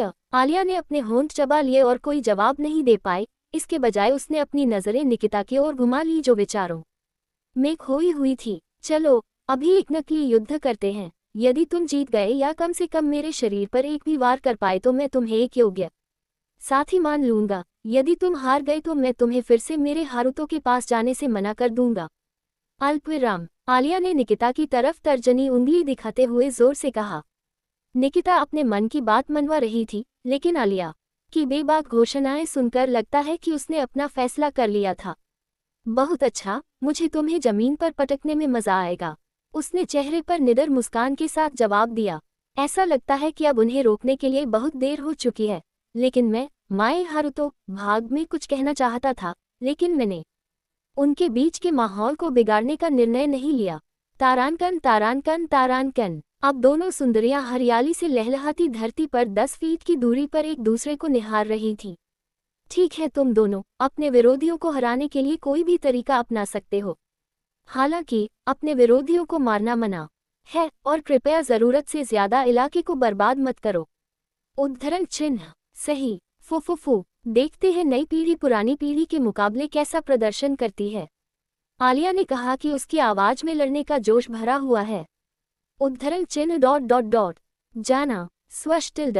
हवा में गड़गड़ाहट हुई। जब निकिता जिस स्थान पर खड़ी थी, वह जमीन टूट गई। जब वह आलिया की ओर नंगे हाथों दौड़ी और उसने अपने हाथ को कसकर मुट्ठी में बांध लिया। हालांकि हवा की आत्मा आलिया ने कोई अचानक हरकत नहीं की, नहीं उसने खुद को बचाने की कोशिश की। वह बस देखती रही कि मुट्ठी जो रॉकेट की तरह तेजी से चल रही थी, उसके खूबसूरत चेहरे पर बंद हो रही थी। ये देखकर उसकी निडर मुस्कान गहरी हो गई। अध्याय 60। आलिया बनाम निकिता। स्वश। निकिता ने पल भर में अपने और आलिया के बीच की दूरी कम कर दी और हवा में एक लहर दौड़ गई। उसने अपनी मुट्ठी आगे बढ़ाकर आलिया के चेहरे पर वार करने की कोशिश की। हालांकि वूश उसकी खूबसूरत लाल आंखें चौड़ी हो जाती है जब उसकी मुट्ठी खाली हवा में घूंसे मारती है। इससे पहले कि उसकी मुट्ठी आलिया तक पहुंच पाती, वो हवा में बदल जाती और वायुमंडल में विलीन हो जाती, उसके हमले को पूरी तरह से चकमा देते हुए। छी, मुझे याद है कि तुमने हमारी पिछली लड़ाई में भी यही किया था। जो व्यक्ति अपने बारे में डींगे हाँकना पसंद करता है, क्या तुम्हें नहीं लगता कि उसका भाग जाना कायरता है? हंफ, ऐसा नहीं है कि मैं भाग रहा हूँ। आपकी गति इतनी धीमी थी कि मैंने आपके हमले का सामना करने के बजाय बस चकमा देने का फैसला किया। निकिता से कई फीट दूर आलिया का खूबसूरत शरीर प्रकट हुआ। उसके चेहरे पर एक बेपरवाह भाव था। आलिया की बातें सुनकर निकिता की जीभ चटक उठी और वह अपने पैरों में ताकत लगाकर एक बार फिर आगे की ओर दौड़ पड़ी। उसने अपनी पूरी ताकत मुट्ठी में भरकर आगे की ओर धक्का दिया। आलिया ने सहजता से एक तरफ कदम बढ़ा दिया और आगे की ओर बढ़ गई। धमाका, जमीन फट गई, पत्थर और पेड़ चारों तरफ उड़ गए। उसके मुक्के की ताकत से हवा का दबाव जोरदार तरीके से बदल गया। 5 मील के दायरे में सब कुछ बेरहमी से उड़ गया। बुरा नहीं है, आप सिल्वर फॉक्स की शारीरिक ताकत मुझे हमेशा आश्चर्यचकित करती है। आलिया अब निकिता के पीछे आराम से खड़ी थी और विस्मय से भरे भाव से अपनी प्रशंसा व्यक्त कर रही थी। निकिता ने चिढ़कर आलिया को घूरते हुए मुड़कर देखा, जबकि आलिया ने एक बार फिर अपने हाथों को मुट्ठी में बांध लिया। छी, तो भागना कब बंद करोगे? मेरी मुक्का से बचने के बजाय सीधे मुझसे लड़ो। निकिता दहाड़ी। आप चाहते हैं कि मैं हमला करना शुरू कर दूं? क्या आप वाकई ऐसा चाहते हैं? खैर, मुझे लगता है कि अगर मैं समय पर हमला नहीं करूंगा तो ये बहुत उबाऊ होगा। आलिया ने समझकर सिर हिलाकर हाथ से एक छोटा सा इशारा किया। वातावरण में हवा बेचैन हो गई। स्कूश स्वश टिल्ड स्वश। हवा जोर से चीखी और पूरी तरह से हवा से बनी 3 पत्तियों का रूप ले लिया। वे हवा में स्वतंत्र रूप से घूमते हुए निकिता की दिशा में बढ़ रही थीं। हालांकि उसका व्यवहार शांत था, उसने बचने की कोशिश भी नहीं की। उसकी 9 खूबसूरत चांदी की पूंछों में से 3 पत्तियों की तरह आगे की ओर फैली हुई थीं। वे हवा की हर पत्ती को नष्ट कर उन्हें वायुमंडल में बिखेर रही थीं। ये दृश्य देखकर आलिया की आंखें थोड़ी चौड़ी हो गईं। लेकिन फिर वूश, एक साया उसके सिर के ऊपर से उड़ता हुआ आया। निकिता आगे कूद गई थी, उसके हाथ में बर्फ का एक लंबा भाला था। फिर उसने अपनी अतिरिक्त गति का इस्तेमाल करते हुए भाले को नीचे की ओर घुमाया। धमाका, जमीन धक्के को सहन न कर सकी और फट गई, जिससे पत्थर और मिट्टी उड़कर बिखर गई। वह कब चली गई? मैं बिल्कुल यहाँ हूँ। निकिता को पता भी नहीं चला कि आलिया चुपके से उसके पीछे आ गई थी। निकिता को सहज ही खतरा महसूस हुआ और उसने तुरंत अपना सिर एक तरफ घुमा लिया। जैसे ही उसके कान में एक स्विशिंग की आवाज आए, वो आलिया की मुट्ठी थी। निकिता ने जल्दी से उनके बीच दूरी बनाने की कोशिश की। क्या तुम्हें लगता है कि तुम मुझसे बच सकते हो? गुह। इससे पहले कि निकिता दूरी बनाने का मौका पाती, आलिया ने स्पिरिट आर्ट से बनी एक छोटी तलवार बनाई। फिर उसने अपनी तलवार आगे बढ़ाकर निकिता के कंधों पर वार किया। निकिता ने बचाव में अपनी पूरी ताकत लगा दी। हालांकि दूरी बनाने के लिए पीछे की ओर कूदने की उसकी गति से वह उड़ गई। वह जमीन पर धड़ाम से गिरी और धूल का एक गुबार उठा। हालांकि उसकी लाल आंखें खतरनाक ढंग से चमक रही थीं। इस स्थिति में भी वह अभी भी लड़ने के जोश से भरी हुई थी। इस बीच आलिया शांति से अपनी प्रतिद्वंदी को ध्यान से देख रही थी और उसकी एक भी हरकत को अनदेखा नहीं होने दे रही थी। उसकी पन्ने जैसी आंखें तेज और शांत दोनों थीं और उसकी मिनीस्कर्ट हवा में बेतहाशा लहरा रही थी। निकिता अपने पैरों पर खड़ी हो गई। उसने हताशा में दांत पीस लिए। अब तक वह आलिया पर एक भी वार करने के करीब नहीं 11 पहुंची थी और आलिया ने निकिता पर कई वार कर दिए थे। वह इस बात से बहुत परेशान थी। दयनीय, तुम इस परिवार का हिस्सा नहीं हो। देवताओं ने तुम पर दया करके तुम्हें मुख्य परिवार में जन्म लेने की अनुमति दी, लेकिन तुम अभी भी बेकार हो। तुम कुछ नहीं बल्कि एक खराब वस्तु हो। उद्धरण चिन्ह। दुनिया के आशीर्वाद के बिना मुख्य परिवार में जन्म लेना कितना दयनीय है। निकिता ने आलिया को घूरा, जैसे उसके कानों में कई आवाजें गूंज रही थीं, जो उस पर मजाक उड़ा रही थी। उसने अपने दांत भींच लिए और अपने हाथों को मुट्ठी में बांध लिया। ये मूर्ख, एक दिन तुम सबको मुझे नीचा दिखाने का पछतावा होगा। मैं तुम्हें मेरा अपमान करने का पछतावा अवश्य करवा दूंगा। ऐसा चिल्लाते हुए उसने अपने हाथ ऊपर आसमान की ओर उठाए। वहां बर्फ के कई गोले आसानी से दिखाई दे रहे थे। बर्फ के गोले ने जल्दी ही बर्फ के टुकड़ों का रूप ले लिया और हम 5 सेंटीमीटर दूर चले गए। आलिया ने आसमान में अचानक प्रकट हुए अनगिनत बर्फ के टुकड़ों को देखा। उसकी शांत निगाहें थोड़ी सख्त हो गईं। तेजी से अपनी ओर आ रहे अनगिनत बर्फ के टुकड़ों से वह किसी भी तरह बच नहीं सकती थी। एक हल्की सी आह भरकर उसने अपने हाथों में 2 छोटी तलवारें बना लीं। निकिता ने मुट्ठी भींचकर अपना उठा हुआ हाथ नीचे की ओर बढ़ाया। उसकी हरकतों का अनुसरण करते हुए बर्फ के टुकड़े भी नीचे की ओर उड़ते हुए आए और चारों तरफ से आलिया पर हमला करने लगे। हालांकि शांत भाव से आलिया ने अपनी छोटी तलवारों से उन अनगिनत बर्फ के टुकड़ों को नष्ट कर दिया जो उसकी ओर उड़ रहे थे। फटा हुआ कपड़े के फटने की आवाज धीरे धीरे आ रही थी। आलिया की मिनीस्कर्ट बर्फ के टुकड़ों से फट रही थी, जिन्हें वह चलते हुए भी नहीं बचा पा रही थी। उसके चेहरे पर थोड़ी झुंझलाहट थी। हालांकि उसने अभी अभी अपनी ड्रेस बदलने की जहमत उठाई थी, फिर भी ऐसा हो रहा है। वह अपनी छोटी तलवारों से सहज गति से वार करती है और जितना हो सके उतने बर्फ के टुकड़ों को काटती है। बैंग बैंग बैंग, बर्फ के टुकड़े बिखर गए और बर्फ के कणों में बदल गए। जैसे ही आलिया निकिता के पास पहुंची, जो अनगिनत बर्फ के टुकड़ों को नियंत्रित करने में व्यस्त थी, आलिया हवा में उछली और पल भर में उनके बीच की दूरी कम हो गई। बुरा निर्णय। इससे पहले कि आलिया अपनी तलवार घुमा पाती, निकिता की 9 चांदी की पूंछों में से 4 जमीन में धंस गईं। देखते ही देखते जमीन पर एक जोरदार भूकंप आया और जमीन हिलने लगी।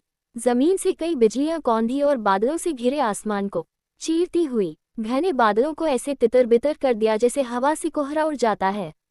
आलिया ने हवा में अपने शरीर को जोर से घुमाया और अपनी चाल की दिशा बदली। बिजली का झटका उसके बाल भर से चूक गया। जमीन पर गिरते ही उसे अपनी स्कर्ट की खुरदरी बनावट का एहसास हुआ। मैंने अभी अभी यह ड्रेस पहनी है, उसने धीरे से बुदबुदाया। हालांकि उसे आराम करने का मौका मिलने से पहले ही निकिता ने एक बार फिर बिजली छोड़ी, जिससे जमीन एक बार फिर जोर से कांप उठी। आलिया ने नीचे देखा और महसूस किया कि जहां वह खड़ी थी वहां जोर से कंपन होने लगा है। उसने जमीन से उठती बिजली से बचने के लिए कलाबाजी मारी। उसने प्रभावशाली पैरों और गतिशीलता का इस्तेमाल करते हुए आसमान की ओर उठती बिजली को आसानी से चकमा दिया। हालांकि उसके खूबसूरत चेहरे पर धीरे धीरे थकान दिखने लगी थी। स्वश, निकिता ने जैसे ही उनके बीच की दूरी कम की, हवा फिर से गूंज उठी। उसने अपना दाहिना मुक्का आगे बढ़ाकर आलिया के पेट पर घूंसा मारने की कोशिश की। टकराना। आलिया के दाहिने हाथ से उसकी मुट्ठी पकड़ते ही उसकी लाल आंखें चौड़ी हो गईं। दोनों खूबसूरत युवतियां एक दूसरे को करीब से घूर रही थीं। निकिता बेधड़क मुस्कुरा रही थी और उसके चेहरे पर पसीने की बूंदें टपक रही थीं, जो उसकी खूबसूरती को और बढ़ा रही थीं। हालांकि उसके हाव भाव किसी खूबसूरत युवती के बजाय किसी जंगली जानवर जैसे थे। मुझे कहना होगा कि मैंने वास्तव में आपको कम आंका था। जिस तरह से आप लड़ते हैं वह किसी ऐसे व्यक्ति जैसा है जिसे मैं कभी जानता था। उद्धरण चिन्ह। क्या आप अपने पहले कहे शब्द वापस लेने के लिए तैयार हैं? कोई मौका नहीं। जब से हमने शुरुआत की है तब से तुमने अभी तक एक भी वार नहीं किया है, तुम्हें पता है। उद्धरण चिन्ह। आलिया के मुंह पर मुस्कान आ गई। ये देखकर निकिता की आंखें तेज हो गईं। Bang bang bang. अब आलिया उसके बहुत करीब थी। उसने अपनी दोनों मुट्ठियां कसकर बांध ली और जोर जोर से मुंह के मारते हुए हर झटके के साथ हवा का दबाव बदल दिया। लेकिन आलिया ने अपनी मनःशक्ति से उसकी शारीरिक शक्ति को मंत्रमुग्ध कर दिया। उसने भी अपनी मुट्ठियां आगे की ओर बढ़ा दी। Bang bang bang. उनकी मुट्ठियां आपस में टकराने से हवा में जोरदार गड़गड़ाहट हुई। निकिता के लंबे सुंदर चांदी के बाल हवा में उन्मुक्त होकर नाचने लगे। उसकी लंबी पारदर्शी पीली पोशाक भी उन्मुक्त होकर नाचने लगी, क्योंकि उसकी पोशाक का किनारा अचानक हवा के झोंके से लहराने लगा। उसकी शुद्ध सफेद जांघ नंगी आंखों से स्पष्ट रूप से दिखाई दे रही थी। हालांकि ऐसा लग रहा था कि उसे इसकी ज्यादा परवाह नहीं थी, इसलिए उसने अपनी टांगें आगे बढ़ाकर आलिया की छाती पर लात मारी। आलिया ने अपनी दोनों बाहें छाती की ओर मोड़कर उसकी लात को सफलतापूर्वक रोक लिया। हालांकि बल से उसे पीछे धकेल दिया गया। निकिता आंखों में एक तेज चमक लिए आलिया पर झपटी। उसका व्यवहार किसी जंगली जानवर जैसा था जो अपने शिकार को भागने नहीं दे रहा हो। मुझे लगता है कि अब बहुत हो गया, आलिया ने आह भरते हुए कहा। स्वश। तेज हवा के झोंके ने निकिता की दिशा आसानी से बदल दी। हालांकि उसने अपने शरीर को मोड़ा और अपनी अतिरिक्त गति को नियंत्रित किया, इससे पहले कि वह सुरक्षित रूप से जमीन पर उतरी। क्या मतलब है कि आपके पास पर्याप्त है? उद्धरण चिन्ह। उसने उत्सुकता से पूछा। मेरे रूप को देखो, मैं तुम्हारे बारे में नहीं जानता, लेकिन मैं अपने रूप का बहुत ध्यान रखता हूँ। आलिया ने अपनी बिखरी हुई मिनीस्कर्ट ठीक करते हुए कहा। वह अपने 2 बालों को ब्रश करती है ताकि बिखरे हुए बालों को सीधा कर सके। छी, मैंने देखा कि जब मैं जीत छीनने ही वाला था तभी उन्होंने हार मान ली। मुझे नहीं पता था कि आत्माएं इतनी दयनीय होती हैं। यदि आप मुझे परेशान करने की कोशिश कर रहे हैं तो आपको इससे बेहतर अपमान की आवश्यकता होगी। वैसे भी ऐसा लगता है कि हार तो यहाँ आ रहा है। आलिया ने अपनी नजरें उस लड़के की ओर घुमाते हुए कहा जिसके बाल थोड़े लंबे रेशमी काले थे और उसने एक लंबा काला कोट पहना हुआ था जो चमक रहा था और बगल की धारियों के आसपास बिजली की चिंगारी छोड़ रहा था। अध्याय 61 बल चयन। अब जब लड़ाई समाप्त हो गई थी मैं इत्मीनान से उन दोनों की ओर वापस चला गया जो पहले लड़ रहे थे। हालांकि जब मैंने मैदान का भयावह दृश्य देखा, जिसमें बर्फ से जमीन ढकी हुई थी और जहां से बिजली चमकी थी वहां से काला धुआं उठ रहा था, तो मेरी भौहें थोड़ी सिकुड़ गईं। मुझे लगता है कि मुझे ऐसा होने की उम्मीद करनी चाहिए थी, क्योंकि वे इस जगह का उपयोग अपनी नकली लड़ाई के लिए कर रहे थे। मैंने उनसे कहा था कि ज़रूरत से ज़्यादा आसपास के इलाके को बर्बाद न करें, लेकिन ऐसा लगता है कि यह नामुमकिन था। हालांकि मैं सिल्वर फॉक्स प्रजाति की क्षमताओं से वाकई हैरान हूँ। बर्फ और बिजली को आसानी से नियंत्रित करने की उनकी क्षमता किसी जादू या आत्मिक कला जैसी नहीं लगती, और साथ ही आलिया की क्षमताएं भी प्रभावशाली थीं। पहले मुझे लगा था कि वह एक रियर गार्ड है, क्योंकि उसे दूरी बनाए रखना और अपने विरोधियों पर हमला करने के लिए हवा का इस्तेमाल करना पसंद है। कम से कम जहां तक मुझे पता है, यह उसकी सामान्य लड़ाई शैली थी, लेकिन उसकी तलवारबाजी खराब नहीं थी और न ही यह एक मास्टर के स्तर की थी। वह निकट चौथाई लड़ाई में भी काफी कुशल लगती है। ये सोचते हुए मैं आलिया और निकिता से 5 फीट की दूरी पर रुक गया और प्यार भरी मुस्कान बिखेर दी। तो फिर आलिया, क्या तुम परिणामों से संतुष्ट हो? मैंने आलिया की ओर देखते हुए पूछा, जिसके चेहरे पर कुछ अलग सा भाव था। जब मैंने अचानक ये शब्द कहे तो उसकी भौहें सिकुड़ गईं और फिर उसने एक गहरी सांस ली। मैं समझ गया, तो तुम्हें मेरी योजनाओं के बारे में पहले से ही पता था, है ना? आलिया ने कहा। उसके मुंह पर एक हल्की सी मुस्कान आ गई। हालांकि निकिता हमारी बातें सुनते हुए उलझन में थी। क्या मतलब है तुम्हारा? क्या योजना है? उसने पूछा। आलिया केवल ये देखने के लिए तुम्हारा परीक्षण कर रही थी कि तुम हमारे साथ रह पाओगे या नहीं। ऐसा लगता है कि उसने पहले ही अनुमान लगा लिया था कि मैं तुम्हें आमंत्रित करने का प्रयास करूंगा। मैंने शांति से समझाया। ये सुनकर निकिता ने अपनी लाल आंखें आलिया की ओर घुमाई। हालांकि आलिया ऐसी नजरों के आगे खांसने से पहले बस अपने कंधे उचका देती है। खैर, इससे कुछ नहीं बदलता। मैं अब भी तुम्हें उस सिल्वर फॉक्स की तुलना में कमतर पाता हूँ जिसे मैं कभी जानता था। हालांकि मैं हारुतो की इच्छा के अनुसार चलूंगा, क्योंकि उसकी अनुबंधित आत्मा के रूप में मेरे ठेकेदार की इच्छा का पालन करना मेरा काम है। क्या ऐसा है? मुझे नहीं पता था कि तुम में एक घमंडी औरत के प्रति विनम्रता है जिसके पास कोई शिष्टाचार नहीं है। तुमने अभी क्या कहा? क्या तुम चाहती हो कि मैं तुम्हारे ये चांदी जैसे बाल नोच लूं? दोनों ने तुरंत एक दूसरे से झगड़ना शुरू कर दिया। मुझे लगता है कि उन दोनों के बीच मध्यस्थता करने में मुझे सिरदर्द हो जाएगा। ये बिल्लियों और कुत्तों को देखने जैसा है। हालांकि अगर मैं ये शब्द मुंह से निकल गया तो बहुत बुरा होगा। क्या तुम मुझे जाने दोगे? शायद मैं इस पर विचार करूं यदि आप पहले की गई अपनी अपमानजनक बातें वापस ले लें। उद्धरण चिन्ह। छी, अपमान। मैं तो बस सच बोल रहा था। उद्धरण चिन्ह। आलिया ने आवाज उठाए। निकिता उसे उसकी 2 जुड़वां पूंछों से पकड़े हुए थी। उसके बालों के दोनों ओर से घसीटे जाने से उसका चेहरा दर्द से विकृत हो गया था। आलिया निकिता की पकड़ से छूटने के लिए संघर्ष कर रही थी कि तभी एक कोमल और रोएदार सनसनी ने उसकी नाक में गुदगुदी की। निकिता की सिल्वर फॉक्स पूंछ हिल रही थी। उसकी आंखों के सामने स्विश स्विश। अचानक उसके गुलाबी होठों पर एक शैतानी मुस्कान उभर आई। उसने अपने दोनों हाथों से निकिता की 2 सिल्वर फॉक्स पूंछें पकड़ ली। क्या? अरे रुको, मेरी पूंछ बहुत संवेदनशील है। निकिता चिल्लाए। उसके पैरों की ताकत खत्म हो गई और वह झुक गई। उसकी सांसें लड़खड़ा रही थीं और वह आलिया को घूर रही थी, जिसने उसकी चांदी की पूंछ को बंधक बना रखा था। फुफुफु, दिलचस्प कमजोरी है तुम्हारी। रगड़ो रगड़ो, ये तकिए पर लेटने जैसा है। आलिया ने निकिता की चांदी जैसी पूंछ से अपने गुलाबी रंग से सराबोर सफेद गालों पर तान दी। आलिया जब अपनी पूंछ को सहला रही थी तो निकिता की आंखों में आंसू आ गए। आह, लगता है मुझे ही समझदार बनना पड़ेगा। खांसी, अब हमें ये काम खत्म कर देना चाहिए। मत भूलना कि हमें अंधेरा होने से पहले वापस लौट जाना चाहिए। मैंने आकाश की ओर देखते हुए कहा। यद्यपि नीला आकाश घने बादलों से ढका हुआ था, फिर भी मैं आसानी से बता सकता था कि अभी भी सुबह का मध्य है। यद्यपि इतना कुछ घटित हो चुका था कि ऐसा लग रहा था कि हम यहाँ पहले से कहीं अधिक समय से हैं। हे, मुझे लगता है अब से मेरे पास उन पूंछों को सहलाने के लिए बहुत समय होगा। आलिया ने मेरे शब्दों का जवाब देते हुए निकिता की पूंछ छोड़ दी और मुंह पर हाथ रखकर प्यारी सी हंसी। निकिता गुस्से से लाल चेहरे के साथ आलिया को घूर रही थी। छी, मैं तुम्हें मुझे शर्मिंदा करने का पछतावा जरूर करवा दूंगी। ओह, तुम्हें शर्मिंदगी हुई है ना? शायद मुझे ये फिर से करना चाहिए। आलिया ने मुस्कुराते हुए कहा। छी, बस, हमें चलना चाहिए, मैंने आह भरते हुए कहा, फिर अपनी पीठ मोड़ ली। लेकिन रुको, मुझे याद नहीं कि मैं तुम लोगों के साथ शामिल होने के लिए राजी हुआ था। उद्धरण चिन्ह, निकिता ने अचानक कहा। अब जब आपने इसका उल्लेख किया है, मैं वहीं रुक गया और धीरे से अपना सिर घुमाकर उन खूबसूरत लाल आंखों में देखने लगा। ये सच था कि हमने उससे लेने का फैसला उसके खुद के फैसले का इंतजार किए बिना ही कर लिया था।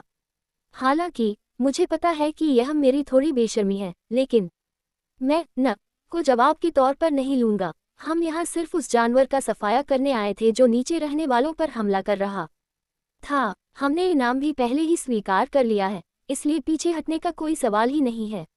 मुझे माफ करना, लेकिन क्या तुम हमारे साथ नहीं चलोगे? मैं गारंटी दे सकता हूँ कि तुम यहाँ बाहर रहने से कहीं ज्यादा खुश रहोगे। मैंने चेहरे पर उम्मीद भरी नजर लाते हुए कहा। तुम कहते हो मुझे खुश कर दो? एक इंसान को मुझे खुश करने के बारे में क्या पता?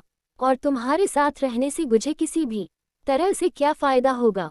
उसने उत्सुकता से पूछा। उसकी लोबड़ी की पूंछें स्विश स्विश की आवाज निकाल रही थी और वो मुझे गौर से देख रही थी। हालांकि बिना किसी डर के मैंने भी मुंह खोलने से पहले उन तीखी लाल आंखों में देखा। ठीक है, आप अपने कबीले को साबित करना चाहते हैं कि आप बेकार नहीं हैं, है ना? हालांकि मुझे आपकी परिस्थिति के बारे में ज्यादा जानकारी नहीं है। अब तक मैंने जो देखा है, उसके आधार पर ऐसा लगता है कि आप उन लोगों को गलत साबित करने के लिए पूरी तरह से दृढ़ हैं। क्या मैं सही हूँ? आप गलत नहीं हैं। किसी दिन उन लोगों को मुझ पर नजर रखने का पछतावा होगा, लेकिन आपके साथ चलने से मुझे उस लक्ष्य को प्राप्त करने में कैसे मदद मिलेगी? उसने उत्सुकता से अपना सिर एक ओर झुका लिया। उसके सुंदर चांदी के बाल उसकी गति का अनुसरण करते हुए स्वस्थ की आवाज के साथ एक ओर झुक गए। यह एक सुंदर दृश्य था जो किसी भी दर्शक को आसानी से मोहित कर सकता था। खैर, मेरा लक्ष्य गजबूत बनना है, साथ ही घर वापस जाने का रास्ता भी खोजना है। लेकिन मैं तुम्हारे भविष्य के लक्ष्य में तुम्हारी मदद करना चाहता हूँ। अगर तुम्हें ताकत चाहिए तो मैं तुम्हारी यथासंभव सहायता करूँगा। क्यों न हम दोनों यहाँ से और मजबूत हो जाएं? मैंने अपना दाहिना हाथ उसकी तरफ बढ़ाते हुए पूछा। उसकी लाल आंखें सिकुड़ गईं जब उसने मेरे बढ़े हुए हाथ को देखा। उसकी आंखों में एक जटिल भाव साफ दिखाई दे रहा था। आलिया उस दृश्य को गहरी दिलचस्पी से देख रही थी और बोलते हुए उसके मुंह का कोना एक हल्की सी मुस्कान में बदल गया था। यहाँ आपके पास वास्तव में कोई विकल्प नहीं है, क्योंकि यदि आप आसपास के गांवों में रहने वाले आम लोगों के लिए परेशानी पैदा करते रहेंगे तो आपको नौकरी से निकालना पड़ेगा। आलिया ने कंधे उचकाते हुए सहजता से ये पंक्तियां कह दी। तुम ऐसा कुछ क्यों कह रही हो? टर्मिनेट शब्द सुनते ही निकिता की भौहें तन गईं, लेकिन उसने आलिया की बात अनसुनी कर दी और अपना हाथ आगे बढ़ा दिया। अगर कोई स्वामी शक्तिशाली है तो मुझे उसका स्वामी होने में कोई आपत्ति नहीं है, लेकिन चूंकि आप उस आत्मा से जुड़े हैं, इसलिए आपको एक योग्य व्यक्ति होना चाहिए। इसलिए मैं आपको अपना स्वामी स्वीकार करूंगा, लेकिन केवल तब तक जब तक मेरा लक्ष्य पूरा नहीं हो जाता। उसने गुस्से में अपना चेहरा दूसरी ओर मोड़ते हुए कहा। ये सुनकर मेरे होठों पर एक हल्की सी मुस्कान आ गई कि भले ही यह अस्थायी है, लेकिन मुझे लगता है कि यह सबसे अच्छा विकल्प है, क्योंकि मैं अंततः घर वापस जाऊंगी। ठीक है, खुशी है कि यह तय हो गया। क्या अब हम जा सकते हैं? आलिया ने पूछा। रुको, पहले मुझे अपना सामान समेटने दो। निकिता बर्फीले मंदिर की ओर दौड़ते हुए बोली। मैं अब आलिया के साथ अकेली खड़ी थी। तो क्या आपने भी इस परिणाम की भविष्यवाणी की थी? जब मुझे पता चला कि वह बोल सकती है, तो मुझे लगा कि आप चाहेंगे कि वह हमारी लंबी यात्रा में हमारे साथ रहे। उद्धरण चिन्ह, आलिया ने समझाया। उद्धरण चिन्ह ... अच्छा ऐसा है। हालांकि मुझे इस बात पर आश्चर्य है कि आप उस लड़के से कितने अलग हैं जो पृथ्वी पर तटस्थ था। जब से आप यहाँ आए हैं, आप पूरी तरह से एक अलग व्यक्ति हैं। ऐसा क्यों है? क्या आप मुझे बता सकते हैं? आलिया ने अपनी मिनी स्कर्ट से पूछा, और उसके दोनों तरफ बंधे हुए जुड़वा पूंछ हवा से लहरा रहे थे। इसके अलावा उसकी मीठी खुशबू मेरी नाक में गुदगुदी कर रही थी। उसका प्रश्न सुनकर मैं गुनगुनाते हुए रुक गया। ये सच है कि मैं जब से इस दुनिया में आया हूँ तब से एक अलग व्यक्ति की तरह हूँ। मुझे दूसरों के मामलों की परवाह नहीं थी और मैं अपने काम से काम रखता था। लेकिन पीछे मुड़कर सोचता हूँ कि शायद यह अच्छा था कि मुझे इस दुनिया में भेजा गया। अगर मैं घर पर रहता तो मैं अपनी खामियों को देखे बिना उसी सांसारिक जीवन को जीता रहता, मैं अपनी कमी से निराश था। मैं अपनी माँ की तरह नहीं बन सका और नहीं मैं अपने पिता की तरह बन सकता हूँ। अंत में मैं एक विशेष प्रतिभा के बिना पैदा हुआ था। चाहे मैं कितना भी प्रयास करूँ, मैं हमेशा केवल औसत ही रहूंगा। और इसलिए यह एहसास एक तेज रफ्तार ट्रक से भी ज़्यादा जोर से मैं दूसरों की मदद क्यों करूं, जबकि कोई और भी आसानी से वही काम कर सकता था, या मुझसे भी बेहतर। आखिरकार दुनिया में मेरी रुचि खत्म हो गई और मैंने हर चीज़ और हर किसी को पूरी तरह से अपने से दूर कर दिया। लेकिन फिर भी किसी वजह से मुझे आज भी राजकुमारी स्कारलेट को बचाने के अपने फैसले पर पछतावा नहीं है। कौन जाने उसके बिना मेरी जिंदगी कैसी होती। आपकी आंखों में जो भाव है वह उस भाव से कहीं बेहतर है जो मैंने पहली बार आपके सामने आते समय देखा था, जब आप मृत्युशैया पर थे और उस दुनिया को कोस रहे थे जिसने आपको आपके घर से बेवजह अगवा कर लिया था। उद्धरण चिन्ह, कृपया मेरा मजाक उड़ाना बंद करें।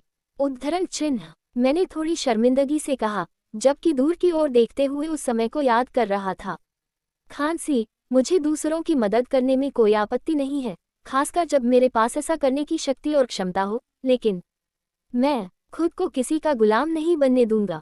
अगर मुझे मदद करने से कुछ मिलता है तो मैं मदद करूंगा। मैं किसी का हीरो नहीं बनूंगा और बदले में कुछ लिए बिना मदद नहीं करूंगा। और मैं ऐसा व्यक्ति भी नहीं हूं जो दूसरों की मदद करने के लिए बाध्य हो, लेकिन मैं निश्चित रूप से उन लोगों से मुंह नहीं मोड़ूंगा जिनकी मैं मदद करने में सक्षम हूं, मैंने गंभीर स्वर में समझाया। आलिया सुनते हुए अपने चेहरे पर एक खुशनुमा मुस्कान लिए रही। फू, बिल्कुल, मैं इस मानसिकता से सहमत हूँ। थोड़ा स्वार्थी होना ठीक है, लेकिन कृपया अपने दिल को दुनिया से बंद मत कीजिए, ठीक है? उसने मेरी ओर मित्रतापूर्ण मुस्कान के साथ देखते हुए कहा। ठीक है, मैं नहीं जाऊंगा, मैंने कुछ अटपटेपन से कहा। उसे तो सब पता है ना? मुझे बुरा लग रहा है कि मैंने उसे परेशान किया, मानो वो मेरी चिंता समझ रही हो। उसने हल्के से सिर हिलाया। आखिरकार उदास चेहरा बनाने की कोई जरूरत नहीं है। हारुतो का दुख मेरा अपना दुख है और हारुतो का दर्द मेरा भी दुख है, जिसका मतलब है कि आपकी खुशी भी मेरी खुशी है। उद्धरण चिन्ह, उसने ये पंक्तियां अपने गालों को लाल करते हुए कही। मैंने हल्की हंसी हंस दी। मुझे इस तरह की बातचीत करने की आदत नहीं है। मैं वापस आ गया हूँ।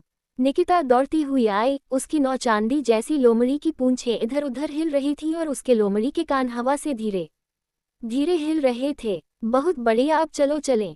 इस प्रकार हम पर्वत श्रृंखला से नीचे की ओर वापस आ गए। तारानकन तारानकन तारानकन। इस बीच अल्बर्टा राज्य के शाही महल में एक लड़की जो 16 साल की लग रही थी, कई कमरों में से एक में खिड़की के पास खड़ी थी। उसकी हल्की भूरी आंखें बाहर के दृश्य को प्रतिबिंबित कर रही थीं, हालांकि उन चमकदार भूरी आंखों में जटिल भावनाएं मिश्रित थीं। लड़की के छोटे काले रंग के बाल खुली खिड़की से आती हवा से इधर उधर झूल रहे थे। उसके कपड़े उच्चतम गुणवत्ता के थे और उसके दोनों हाथों में खंजरों की दो खूबसूरत जोड़ी थी। वह इस दुनिया में बुलाई गई महान नायिकाओं में से एक है, मोना लुइस। अध्याय 62। मोना की उदासी। खुली खिड़की से हल्की हवा के झोंके के साथ एक खूबसूरत पर्दा फड़फड़ाया। मोना ने अपनी सलीकेदार आंखें सिकोड़ लीं, जैसे उसकी पुतलियों से गर्म धूप की किरणें चमक रही हों। उसके गुलाबी होंठ धीरे से खुले और उसके मुंह से एक आह निकली। उसकी आह में उदासी और बेचैनी दोनों का मिश्रण था। उसकी उदासी का कारण बेशक उसकी वर्तमान परिस्थिति थी। अभी ज्यादा समय नहीं हुआ था जब उसे अचानक उसकी इच्छा के विरुद्ध इस अनजान दुनिया में पहुंचा दिया गया था। उसके मन में भय और घृणा दोनों की भावनाएं भर गई थीं। उसने एक बार फिर शाही महल की खुली खिड़की से बाहर देखा। उसकी आंखों में तरह तरह की अनजानी इमारतें दिखाई दे रही थीं। अल्बर्टा साम्राज्य की इमारतें इस महाद्वीप की सबसे उन्नत इमारतें थीं। हालांकि मोना, जो अमेरिका से थी और न्यूयॉर्क में रह रही थी, के लिए ये जगह पुराने जमाने से अलग नहीं थी। हर इमारत की बनावट साधारण थी, डिजाइन भी नीरस था और ऐसा कोई संकेत नहीं था कि इसे किसी आधुनिक युग के व्यक्ति ने बनाया है। वहाँ सामान और अन्य विविध वस्तुएं बेचने वाली कई छोटी छोटी दुकानें थीं। आम लोगों के कपड़े भी सादे और खुरदुरे थे। वह सचमुच अपनी बाकी जिंदगी यहाँ नहीं बिताना चाहती थी। अब भी उसे उम्मीद थी कि यह एक ऐसा सपना होगा जिससे वह आखिरकार जाग जाएगी। आखिर उसकी यह हालत कैसे हुई? उसे अपने बुलाए जाने से पहले की घटनाएं याद आईं। हारुतो के लापता होने के 3 दिन बाद स्कूल का एक सामान्य दिन था। सूरज की किरणें स्कूल के मैदान पर बरस रही थीं। स्कूल का मैदान युवा बच्चों से गुलजार था, सभी की उम्र 16, 17 और 18 साल के बीच थी। नीली टॉप और काली पैंट पहने बच्चों की स्कूल यूनिफॉर्म की जेब पर सकारा हाई स्कूल लिखा था, जो इस शहर का दूसरा सबसे लोकप्रिय हाई स्कूल है। पेड़ों की शाखाएं शोर मचाते हुए हिल रही थीं, जैसे पत्तों की छोटी पंखुड़ियां सर्पिल गति में धीरे धीरे नीचे गिर रही हों, मानो कोई सुंदर नृत्य कर रही हो। छोटे चमकदार काले बालों वाली एक खूबसूरत लड़की नीले आसमान को एकटक निहार रही थी। जो छात्र कभी कभी उसके पास से गुजरते समय उसकी ओर देखते थे, उनके लिए यह अनुमान लगाना कठिन था कि वह क्या सोच रही थी। अरे मोना, क्या तुम अभी मेरी बात सुन रही थी? एक लड़की की मधुर आवाज सुनाई दी। ओह, आप उस नई ड्रेस के बारे में बात कर रहे थे जो आपने पिछले दिनों मॉल में देखी थी, है ना? मोना ने ऊंची आवाज में जवाब दिया। ये देखकर कि वह कितनी घबराई हुई थी, ये स्पष्ट था कि वह ध्यान नहीं दे रही थी। ये देखकर लड़की ने आह भरी। मैं जानता हूं कि जब से तुम्हारी क्रश ने स्कूल आना बंद कर दिया है, तब से तुम काफी उदास हो, लेकिन तुम्हें सचमुच अपने आप पर काबू पाने की जरूरत है। उद्धरण चिन्ह। लड़की ने असंतुष्ट स्वर में कहा। उसकी बात सुनकर मोना के गाल चुकंदर जैसे लाल हो गए। क्या वह मेरा क्रश नहीं है? तुम्हें पता है, ये सच है कि मैं उसकी प्रशंसक थी, लेकिन ऐसा नहीं है। ओह, क्या यह ऐसा है? लड़की ने मोना को संदेह भरी निगाहों से देखा। उसने देखा था कि मोना कभी कभी हारुतो को देखती थी जब भी वह उसकी दृष्टि सीमा में होता था। भले ही मोना ने कितनी बार इनकार किया हो, ये स्पष्ट था कि यह एक प्रेम में पड़ी युवती की निगाह थी। हालांकि वह अपने सबसे अच्छे दोस्त के हारुतो नाम के लड़के के प्रति जुनून को समझ नहीं पाई थी। उसके बारे में कुछ भी विशेष उल्लेखनीय नहीं था। उस समय को छोड़कर जब उसने एक बार स्कूल की तैराकी प्रतियोगिता में भाग लिया था और प्रभावशाली सजगता और कुशलता दिखाई थी, वहां कोई दिलचस्पी की बात नहीं थी, यहाँ तक कि उसके ग्रेड पूरी तरह से औसत थे। लड़की ने आह भरी और अपने लंबे चमकदार काले बालों से खेलने लगी तथा अपनी सबसे अच्छी दोस्त को हताश भाव से देखने लगी। मैं समझ सकता हूँ कि तुम उससे बहुत प्रभावित हो और उसके बारे में चिंतित हो, क्योंकि वह पिछले कुछ दिनों से स्कूल नहीं आया है, लेकिन मुझे लगता है कि तुम्हारा अवसाद स्कूल में तुम्हारे ध्यान में बाधा डाल रहा है। क्या तुम इससे सहमत नहीं हो? कल तुमने कई ऐसे प्रश्न गलत पूछे जिनका उत्तर तुम आमतौर पर आसानी से दे देती हो, लड़की ने गंभीर स्वर में कहा। आह एंजी, मैं तुमसे कहता रहता हूँ कि यह एक ईमानदार गलती थी, मोना ने कुछ शर्मिंदगी से बताया। और फिर आपने वह ईमानदारी वाली गलती क्यों की? एंजी ने अपना सिर झुकाते हुए पूछा। उसके लंबे चमकदार काले बाल दाहिनी ओर आसानी से लहरा रहे थे। नहीं, मोना कोई उचित बहाना नहीं बना सकी और अपनी जबान बंद कर ली। अंगूठी। अचानक एक स्पष्ट घंटी की आवाज बजी जो कक्षा शुरू होने का संकेत थी। मोना और एंजी दोनों उस कक्षा की ओर दौड़ी जिसके लकड़ी के दरवाजे पर कक्षा 2 लिखा था। एक हल्की चरमराहट के साथ दरवाजा खुला और लगभग 30 छात्रों वाली एक मध्यम आकार की कक्षा ने उनकी आंखें भर लीं। जैसे ही मोना और एंजी ने अंदर कदम रखा, उन्हें कई लोगों की नज़रों का सामना करना पड़ा। उनमें से अधिकांश मोना की ओर थी, जो स्कूल की शीर्ष 3 सबसे खूबसूरत लड़कियों में से एक थी। मोना ने सहजता से उन सभी नज़रों को नज़रअंदाज कर दिया और खुली खिड़की के बगल में एक कुर्सी पर बैठ गई। ठीक है, कक्षा पृष्ठ 97 पर जाएं। एक अधेड़ उम्र का आदमी कक्षा में आया और एक पाठ्य पुस्तक निकालकर अचानक सख्त लहजे में बोला। सभी छात्रों ने तुरंत वही पाठ्य पुस्तक निकाली और वह पन्ना पलट दिया जो उन्हें बताया गया था। मोना ने एक किताब निकाली और अचानक उसकी नज़र सामने रखी एक खाली कुर्सी से टकराई। एक पल के लिए उसकी आंखें थोड़ी उदास सी चमकी, फिर सामान्य हो गईं। कक्षा सामान्य रूप से चलती रही और समय बीतता गया। अब दोपहर के भोजन का समय हो गया था। अरे मोना, क्या तुम्हें पता है कि कैफेटेरिया में एक नया मेनू उपलब्ध है? हमें इसे जरूर आजमाना चाहिए। एक सुनहरे बालों वाली लड़की सीधे उसकी ओर बढ़ी और खुश स्वर में सुझाव दिया। एंजी, जो अभी अभी अपना बैग पैक कर रही थी, मुस्कुराते हुए दौड़ी हुई आई। अरे मुझे भी शामिल कर लो, तुमने मुझे क्यों नहीं बुलाया? एंजी, मुझे पता है कि तुम खुद ही आमंत्रित करोगी, तो फिर मुझे तुम्हें आमंत्रित करने की इतनी परेशानी क्यों उठानी पड़ी? सुनहरे बालों वाली लड़की ने व्यंग्यात्मक लहजे में जवाब दिया। ये सुनकर एंजी खिलखिलाकर मुस्कुराए। हाँ, चलो साथ चलते हैं। बदलाव के लिए मांस के अलावा कुछ और खाना अच्छा रहेगा। मोना ने धीरे से उठते हुए एक व्यंग्यात्मक मुस्कान के साथ कहा। उठते हुए उसकी छोटी अस्त व्यस्त काली स्कर्ट लहराई। ये बात तय होते ही वे सब कक्षा से बाहर निकल गए। तभी, ओह, मुझे अभी याद आया कि मैं अपने बैग में कुछ भूल गया हूँ। तुम लोग जाओ और हमारे लिए कुछ सीटें बचा लो। मैं 1 सेकंड में वहां पहुंच जाऊंगा। मोना ने पलटकर कक्षा की ओर बढ़ते हुए कहा। वह अपनी मेज पर वापस गई और अपना बैग खोला। वहां एक सुंदर और अच्छी क्वालिटी का पर्स था। उसने पर्स उठाया और जाने के लिए गुड़ी, तभी अचानक जब उसने कक्षा की दीवारों और कुर्सियों को विकृत होते देखा, मानो उनका आकार बदल रहा हो, तो उसकी आंखें चौड़ी हो गईं। यह सब होते देख उसकी आंखों में भय और बेचैनी के भाव साफ दिखाई दे रहे थे। महानायक, कृपया हमें बचा लीजिए। उसके मन में एक कोमल स्त्री स्वर गूंज उठा। क्या? अचानक उसके पैरों के नीचे एक जादुई आकृति दिखाई दी और उसकी दृष्टि एक तेज रोशनी से अवरुद्ध हो गई। मोना की आकृति कक्षा से पूरी तरह गायब हो गई। तारांकन, तारांकन, तारांकन। जब उसने आखिरकार अपनी आंखें खोलने का फैसला किया, तो उसने एक अंधेरे कमरे को देखा, जिसकी ऊंची छत और पत्थर के खंभे थे और एक लकड़ी की मेज के ऊपर 2 उच्च गुणवत्ता वाले खंजर रखे थे। बहती हवा के खंजर, जो अल्बर्टा के राष्ट्रीय खजानों में से एक है, जो उन्हें पवन देवी ने दिया था। मोना ने दोनों खंजरों को उत्सुकता से देखा। उसे लगा जैसे खंजर उसे बुला रहे हों। रहस्यमय ढंग से उसके पैर उस ओर बढ़ने लगे थे। उसने धीरे से अपने हाथ बढ़ाकर खंजरों को छुआ। दोनों खंजर मन मन चमके, फिर सामान्य हो गए। चरमराहट। मोना ने अपने पीछे एक तेज चरमराहट की आवाज की ओर अपना सिर घुमाया। उसके सामने जो लोग प्रकट हुए थे वे एक लंबी दाढ़ी वाला अधेड़ उम्र का आदमी और एक अधेड़ उम्र की महिला थी, जिनके चेहरे पर अभी भी जवानी का आभास था। एक लड़का और एक लड़की, जो शायद किशोरावस्था के मध्य या अंतिम चरण में होंगे, और कई पुरुष शूरवीरों की पोशाक पहने हुए। सभी ने मोना के प्रति गहरी श्रद्धा प्रदर्शित करते हुए झुककर अभिवादन किया। मोना के चेहरे पर आश्चर्य की भावना थी। इसके बाद उसे नायकों, राक्षसों और उस देवी के बारे में स्थिति का स्पष्टीकरण दिया गया जिसने उसे इस दुनिया में बुलाया था। किसी काल्पनिक कहानी की तरह लगने वाले इन शब्दों को सुनकर उसकी पूरी वास्तविकता उलट गई, ये जानते हुए कि वह कभी घर वापस नहीं लौट पाएगी। उसके नाजुक पैर जवाब दे गए और वह वास्तविकता को स्वीकार करने से इनकार करते हुए घुटनों के बल गिर गई। मोना अब अपने कमरे में खिड़की के पास खड़ी होकर बाहर का दृश्य देख रही थी।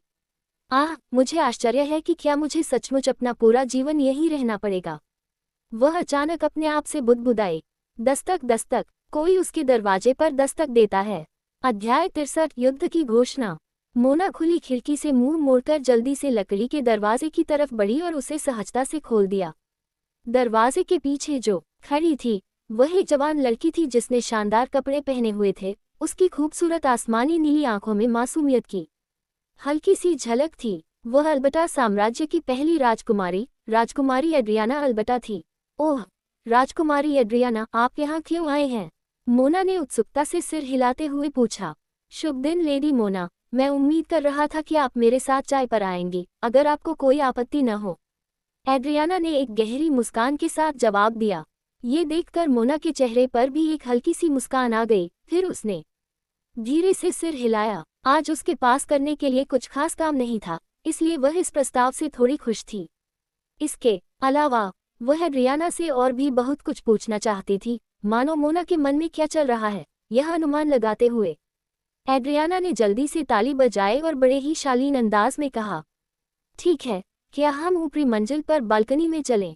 एड्रियाना ने खुशी से कहा, अपने शरीर को सहज गति से घुमाते हुए। उसके लंबे चांदी जैसे बाल उसकी हरकतों का अनुसरण करते हुए उसकी पीठ के पीछे हल्के से लहराने लगे। इस तरह वे दोनों शाही महल की ऊपरी मंजिल पर बालकनी की ओर चल पड़े। तारांकन, तारांकन, तारांकन। योजक चिन्ह। इस बीच एक बैठक कक्ष में राजा और रानी राज्य के कुछ मंत्रियों के साथ चर्चा कर रहे थे। सभी उच्च पदस्थ अधिकारी मौजूद थे। हॉल में इतना सन्नाटा था कि कमरे के हर कोने से पिन गिरने की आवाज आसानी से सुनी जा सकती थी। एक अच्छी तरह से बनी लकड़ी की मेज के ऊपर एक छोटा खुरदुरा बक्सा रखा था, जिसके कोनों पर खून के धब्बे थे। ये कुछ समय पहले ही एक गश्ती शूरवीर द्वारा दिया गया था, जो महल के द्वार की रखवाली कर रहा था। बॉक्स पर ज़ेस्ट्रिल साम्राज्य के राजा के आधिकारिक हस्ताक्षर उत्कृष्ट लिखावट में लिखे हुए थे। बक्से के अंदर उन 2 दूतों के कटे हुए सिर थे, जिन्हें अपने अपने राज्यों के बीच विवादों में मध्यस्थता के लिए भेजा गया था। दूत कमांडर बेन का कप्तान, जिसे अल्बर्टा का तीसरा सबसे शक्तिशाली व्यक्ति भी कहा जाता है, और जिससे कई उच्च अधिकारियों को बड़ी उम्मीदें थीं, लेकिन अब यह उम्मीद एक भ्रम के अलावा कुछ नहीं थी, क्योंकि उसका कटा हुआ सिर अब उनके सामने रख दिया गया था। मरते समय उसके चेहरे पर आश्चर्य और भय दोनों झलक रहे थे। तथ्य यह है कि केवल ये 2 सिर ही वापस आए। इसका अर्थ संभवतः ये है कि अन्य को पकड़ लिया गया था और उनके साथ कैदियों जैसा व्यवहार किया जा रहा था, या वे किसी दुर्भाग्यपूर्ण तरीके से इस दुनिया को छोड़ चुके थे। राजा ने गुस्से से दांत पीस लिए। हालांकि वह सुलह कराने की कोशिश कर रहा था, लेकिन वे उसकी दयालुता पर कीचड़ उछाल रहे थे। उसने अपने दिल में धीरे धीरे जमा हो रहे उबलते गुस्से को शांत करने के लिए अपने निचले होंठ भींच लिए। रानी ने चिंतित नजरों से अपने पति की ओर देखा, जो अपने उबाल के बिंदु पर पहुंचता हुआ प्रतीत हो रहा था। नहीं, वह स्पष्ट रूप से उससे बहुत आगे निकल चुका था। ये देखते हुए कि पीछे छोड़ा गया नोट राजा के अधिकारी के हस्ताक्षर से बना था, इसका अर्थ है कि यह उसी का काम था। छी, ये घृणित कमीने! क्या वे सचमुच इतनी बुरी तरह मरने के लिए बेताब हैं? जैसा कि अपेक्षित था, समय इतना शांतिपूर्ण रहा है कि वे निम्न राज्य अपनी जगह भूल गए हैं। उद्धरण चिन्ह। पूरे हॉल में कई गुस्से भरी आवाजें गूंज रही थीं। हर किसी की यही राय थी कि उन्हें नीचा दिखाया जा रहा है। हालांकि उन्होंने पिछली कुछ शताब्दियों में कुछ भी नहीं किया था, फिर भी वे इस महाद्वीप के सबसे शक्तिशाली राज्य थे। मैं कहता हूं कि अब हम इसे सुलझा ले। आइए उन बदमाशों को खत्म कर दे जिन्हें अपनी जगह नहीं पता। मैं सहमत हूं, उन कूड़ेदानों को हमें दुश्मन बनाने के अपने फैसले पर पछतावा होगा। फू। अच्छा महाराज, क्या होगा? क्या हम सचमुच अपने राज्य की प्रतिष्ठा पर कीचड़ उछालने देंगे? एडेलियो ने हॉल के माहौल का फायदा उठाते हुए कहा। उसके होठों पर एक हल्की सी मुस्कुराहट उभर आई थी जब उसने अपनी कुर्सी पर बैठे राजा की ओर गुस्से से अपनी राय जाहिर की। जाहिर है कि उसकी राय भी वहां मौजूद सभी लोगों जैसी ही थी। हालांकि उसकी भूरी आंखों में एक झिझक भी थी, क्योंकि उसने अपनी मुट्ठी भींच रखी थी। महाराज, ये पूछना शायद मेरी धृष्टता होगी, लेकिन कृपया मुझे उन लोगों को नष्ट करने की अनुमति दीजिए जिन्होंने हमें शर्मिंदा करने का साहस किया। मैथ्यू नामक एक मध्यम आयु वर्ग का व्यक्ति, जो शूरवीरों की पोशाक पहने हुए था और वर्तमान में राज्य में सबसे शक्तिशाली व्यक्ति के रूप में जाना जाता था, ने अचानक दृढ़ स्वर में कहा। जब उसने ये सुझाव दिया तो उसकी आंखों में एक तेज चमक थी। ओह, तो राज्य का इक्का अकेले ही बाहर जाने वाला है ना? आपको अपनी उस शक्तिशाली तलवार का इस्तेमाल किए हुए कितना समय हो गया है? एडेलियो ने घटनाक्रम से खुश होकर पूछा। मैथ्यू ने शांति से उसकी बात अनसुनी कर दी और राजा की ओर देखता रहा, जिसने बातचीत शुरू होने के बाद से एक शब्द भी नहीं कहा था। हम विस्काउंट एबेल, क्या आप पड़ोसी राज्यों को संदेश भेज सकते हैं कि हम युद्ध करने जा रहे हैं और वे हमारे राज्य और ज़ेस्ट्रल राज्य के बीच विवाद में हस्तक्षेप न करें? राजा ने ऊंची आवाज में घोषणा की। राजा की युद्ध घोषणा सुनकर कई कुलीन और उच्च अधिकारी आश्चर्यचकित हो गए। हालांकि उनका आश्चर्य अंततः खुशी में बदल गया, क्योंकि उनके चेहरे पर मुस्कान आ गई, ये सोचकर कि अब वे ज़ेस्ट्रल साम्राज्य को उन्हें नीचा दिखाने और कम आंकने का पछतावा होने देंगे। इससे उन मूर्ख राज्यों को भी सबक मिलेगा जो आगे चलकर उनके देश के साथ युद्ध शुरू करना चाहेंगे। विस्काउंट एबल एक अधेड़ उम्र के व्यक्ति थे, जिनके छोटे नीले बाल बड़े करीने से सजे हुए थे। अपनी उम्र के बावजूद उनका सुंदर चेहरा बेहद युवा लग रहा था, जिससे कई लोग उन्हें आसानी से 20-20 साल का आदमी समझ सकते थे। उन्होंने शानदार कपड़े पहने हुए थे और राजा की ओर विनम्रता से सिर झुकाया। बाहर के सभी मामलों को संभालना उनका कर्तव्य था, इसलिए उन्होंने तुरंत हामी भर दी। उस बूढ़े लोगड़ी के पास अवश्य ही कोई न कोई ऐसी चालाकी होगी, यदि वह इस महाद्वीप के सबसे शक्तिशाली राज्यों में से एक पर अचानक युद्ध की घोषणा करने का आत्मविश्वास रखता है। लेकिन आप अपने निर्णय में बहुत लापरवाह थे। राजा ने सोचा, मानो उसके चेहरे पर कोई भाव ही न रहा हो। कई सरदारों ने इन बातों को समझ लिया था। 2 दूतों के सिर भेजना इस बात का स्पष्ट संकेत था कि वे युद्ध की घोषणा कर रहे हैं। यही कारण था कि राजा ने बिना सोचे समझे अचानक युद्ध की घोषणा कर दी। बेशक किसी दूत की हत्या करना और उसके कटे हुए सिर अपने अपने राज्य की ओर भेजना एक राष्ट्रीय समस्या थी। अगर वे युद्ध करना ही चाहते थे तो राजा इसका स्वागत करेंगे। राजा होने के नाते वे अपने राज्य की प्रतिष्ठा की रक्षा ऐसे किसी भी व्यक्ति से करेंगे जो उनके राज्य के सम्मान को नष्ट करना चाहता है। फू, लगता है एलिस्टर ने अच्छा काम किया है। अब जिस पल का हम इंतजार कर रहे थे वो लगभग आ ही गया है। हीरो के अचानक आने से कुछ बदलाव तो करने ही पड़े, लेकिन जल्द ही सब ठीक हो जाएगा, उसने सोचा और उसके चेहरे पर एक बड़ी मुस्कान आ गई। एडेलियो ने अचानक महसूस किया कि किसी की निगाह उस पर है और उसने कमरे में चारों ओर देखा। जब उसकी निगाह ड्यूक हेनरी से मिली तो उसने जल्दी से अपना सिर एक तरफ घुमा लिया। लगता है उसे मुझ पर कुछ शक है। ड्यूक को देखते हुए एडेलियो ने सोचा, ये तय हो जाने के बाद हमारी सारी सेनाएं एक साथ आ जाएं और युद्ध के लिए तैयार हो जाएं। राजा ने आदेश दिया। हाँ महाराज, समझा। कुलीनों और उच्च अधिकारियों ने अपने हाथ छाती पर रखे और एकदम एक स्वर में सिर झुका लिया। जल्द ही सभी लोग कमरे से बाहर निकल गए। केवल राजा, रानी और सबसे शक्तिशाली शूरवीर मैथ्यू ही बचे। महाराज, हम इस विषय में क्या करें? मैथ्यू ने उस बक्से की ओर इशारा करते हुए पूछा जिसमें बेन और दूसरे दूध के कटे हुए सिर रखे थे। राजा ने बेपरवाही से आह भरी, यह अफसोस की बात है कि हम उनके बाकी शवों को दफना नहीं सकते, लेकिन हम ये सुनिश्चित करेंगे कि उन्हें उचित अंतिम संस्कार मिले। क्या आप उनके परिवारों से संपर्क कर सकते हैं? हाँ, जैसी आपकी इच्छा। मैथ्यू ने हॉल से बाहर जाने से पहले विनम्रता से झुककर प्रणाम किया। अब जो बचे थे वे थे राजा और रानी, जो अभी भी अगल बगल बैठे थे। उद्धरण चिन्ह ... प्रिय, रानी ने अपने पति का रंग रूप देखकर चिंतित स्वर में कहा। नहीं, मैं ठीक हूँ, कृपया चिंता न करें, क्योंकि हम उस अहंकारी राजा को उसके निर्णय पर पछतावा करा देंगे। राजा ने आत्मविश्वास से कहा। रानी ने सिर हिलाया, हालांकि उसे अभी भी राजा के चुनाव पर कुछ संदेह था। तारानकन। शाही महल के एक संकरे गलियारे के अंदर एक उच्च गुणवत्ता वाला सफेद सूट पहने एक व्यक्ति गलियारे के बाईं ओर जाता हुआ दिखाई दे रहा था। सूरज की गर्म रोशनी गलियारे को रोशन कर रही थी। उसने उसे एक खूबसूरत नारंगी रंग में रंग दिया था। ठीक है एलिस्टर, मुझे लगता है कि आखिरकार तुम्हारा उपयोग हो गया है। अब हम देखेंगे कि यह राज्य कैसे बिखर जाता है। उद्धरण चिन्ह। एडेलियो ने लंबी दूरी के संचार के लिए एक छोटा सा उपकरण पकड़े हुए बुदबुदाया। मुझे याद नहीं कि मैंने उस घटिया राजा से आदेश लेने की बात मानी थी। दूसरी तरफ से एक परेशान आवाज आई। फू, थोड़ी देर और सहन करो, मजा शुरू होने वाला है। एडेलियो ने कहा, तो मेरे विचार सही थे, आप देशद्रोही हैं। गलियारे की दूसरी तरफ से एक गहरी और गुस्से भरी आवाज सुनाई दी। एडेलियो मुस्कुराया और उस व्यक्ति को देखा जो उसके सामने प्रकट हुआ था। वह कोई और नहीं बल्कि ड्यूक हेनरी था। उसकी रक्तरंजित आंखें तेज थीं और वह एडेलियो को घूर रहा था जो उसके सामने शांति से खड़ा था। फूफू, क्या किसी ने तुम्हें कभी नहीं बताया कि दूसरे लोगों की बातचीत सुनना शिष्टाचार के खिलाफ है? उसने अपना सिर झुकाते हुए पूछा। इतनी सहजता से बात मत करो जब तुम कुछ नहीं बल्कि एक गद्दार हो, उन बदमाशों को नष्ट करना चाहते हो जो हमारे राज्य का मजाक उड़ाते हैं और उसे नीची नजरों से देखते हैं। मेरे गधे, तुम वास्तव में क्या चाहते हो? हेनरी ने गुस्से से आग बबूला होते हुए पूछा।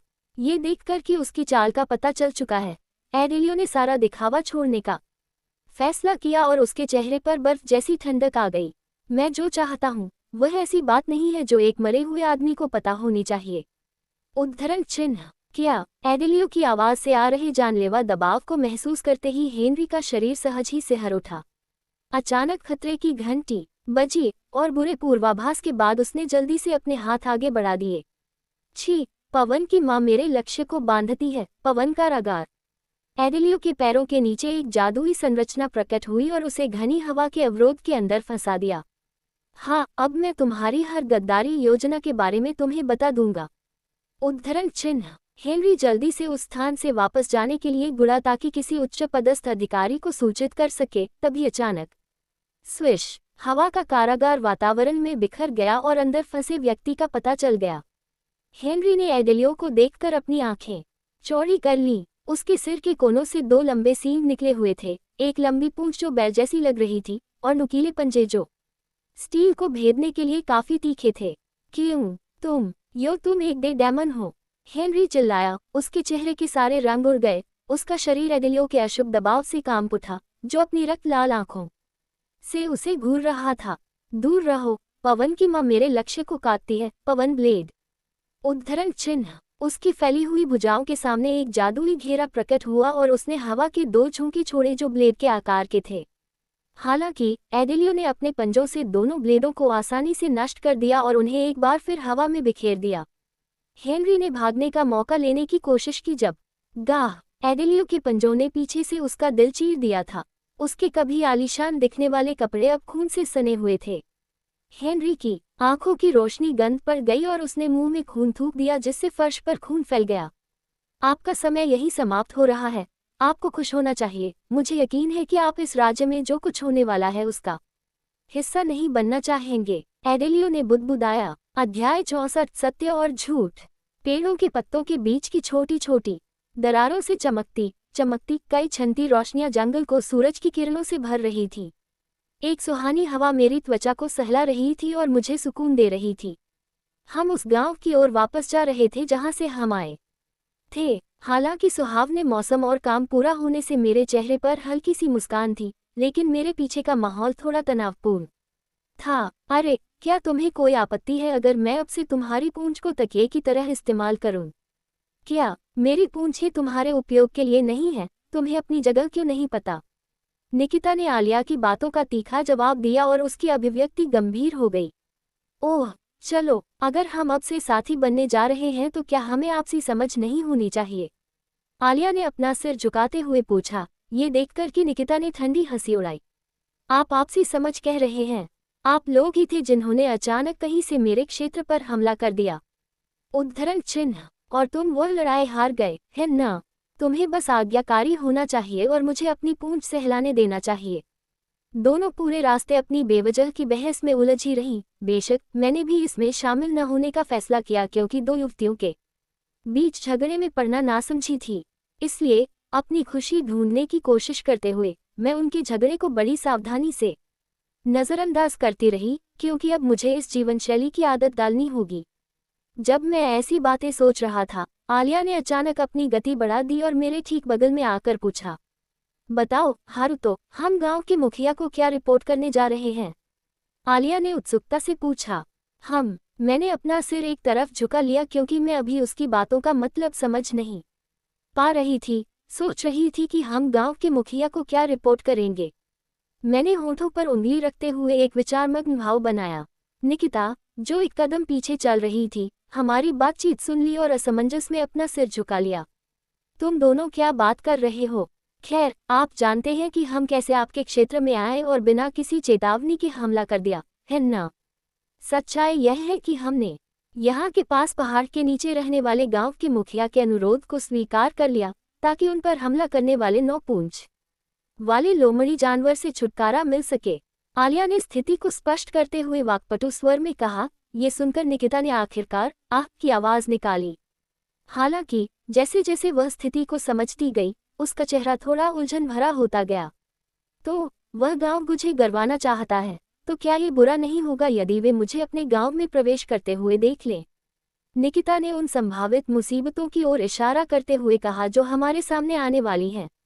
मैंने गंभीरता से सिर हिलाया और कोई उचित समाधान निकालने की कोशिश की। बताओ निकिता, क्या आसपास के गांवों में से किसी ने पहले कभी तुम्हारा मानवीय चेहरा देखा है?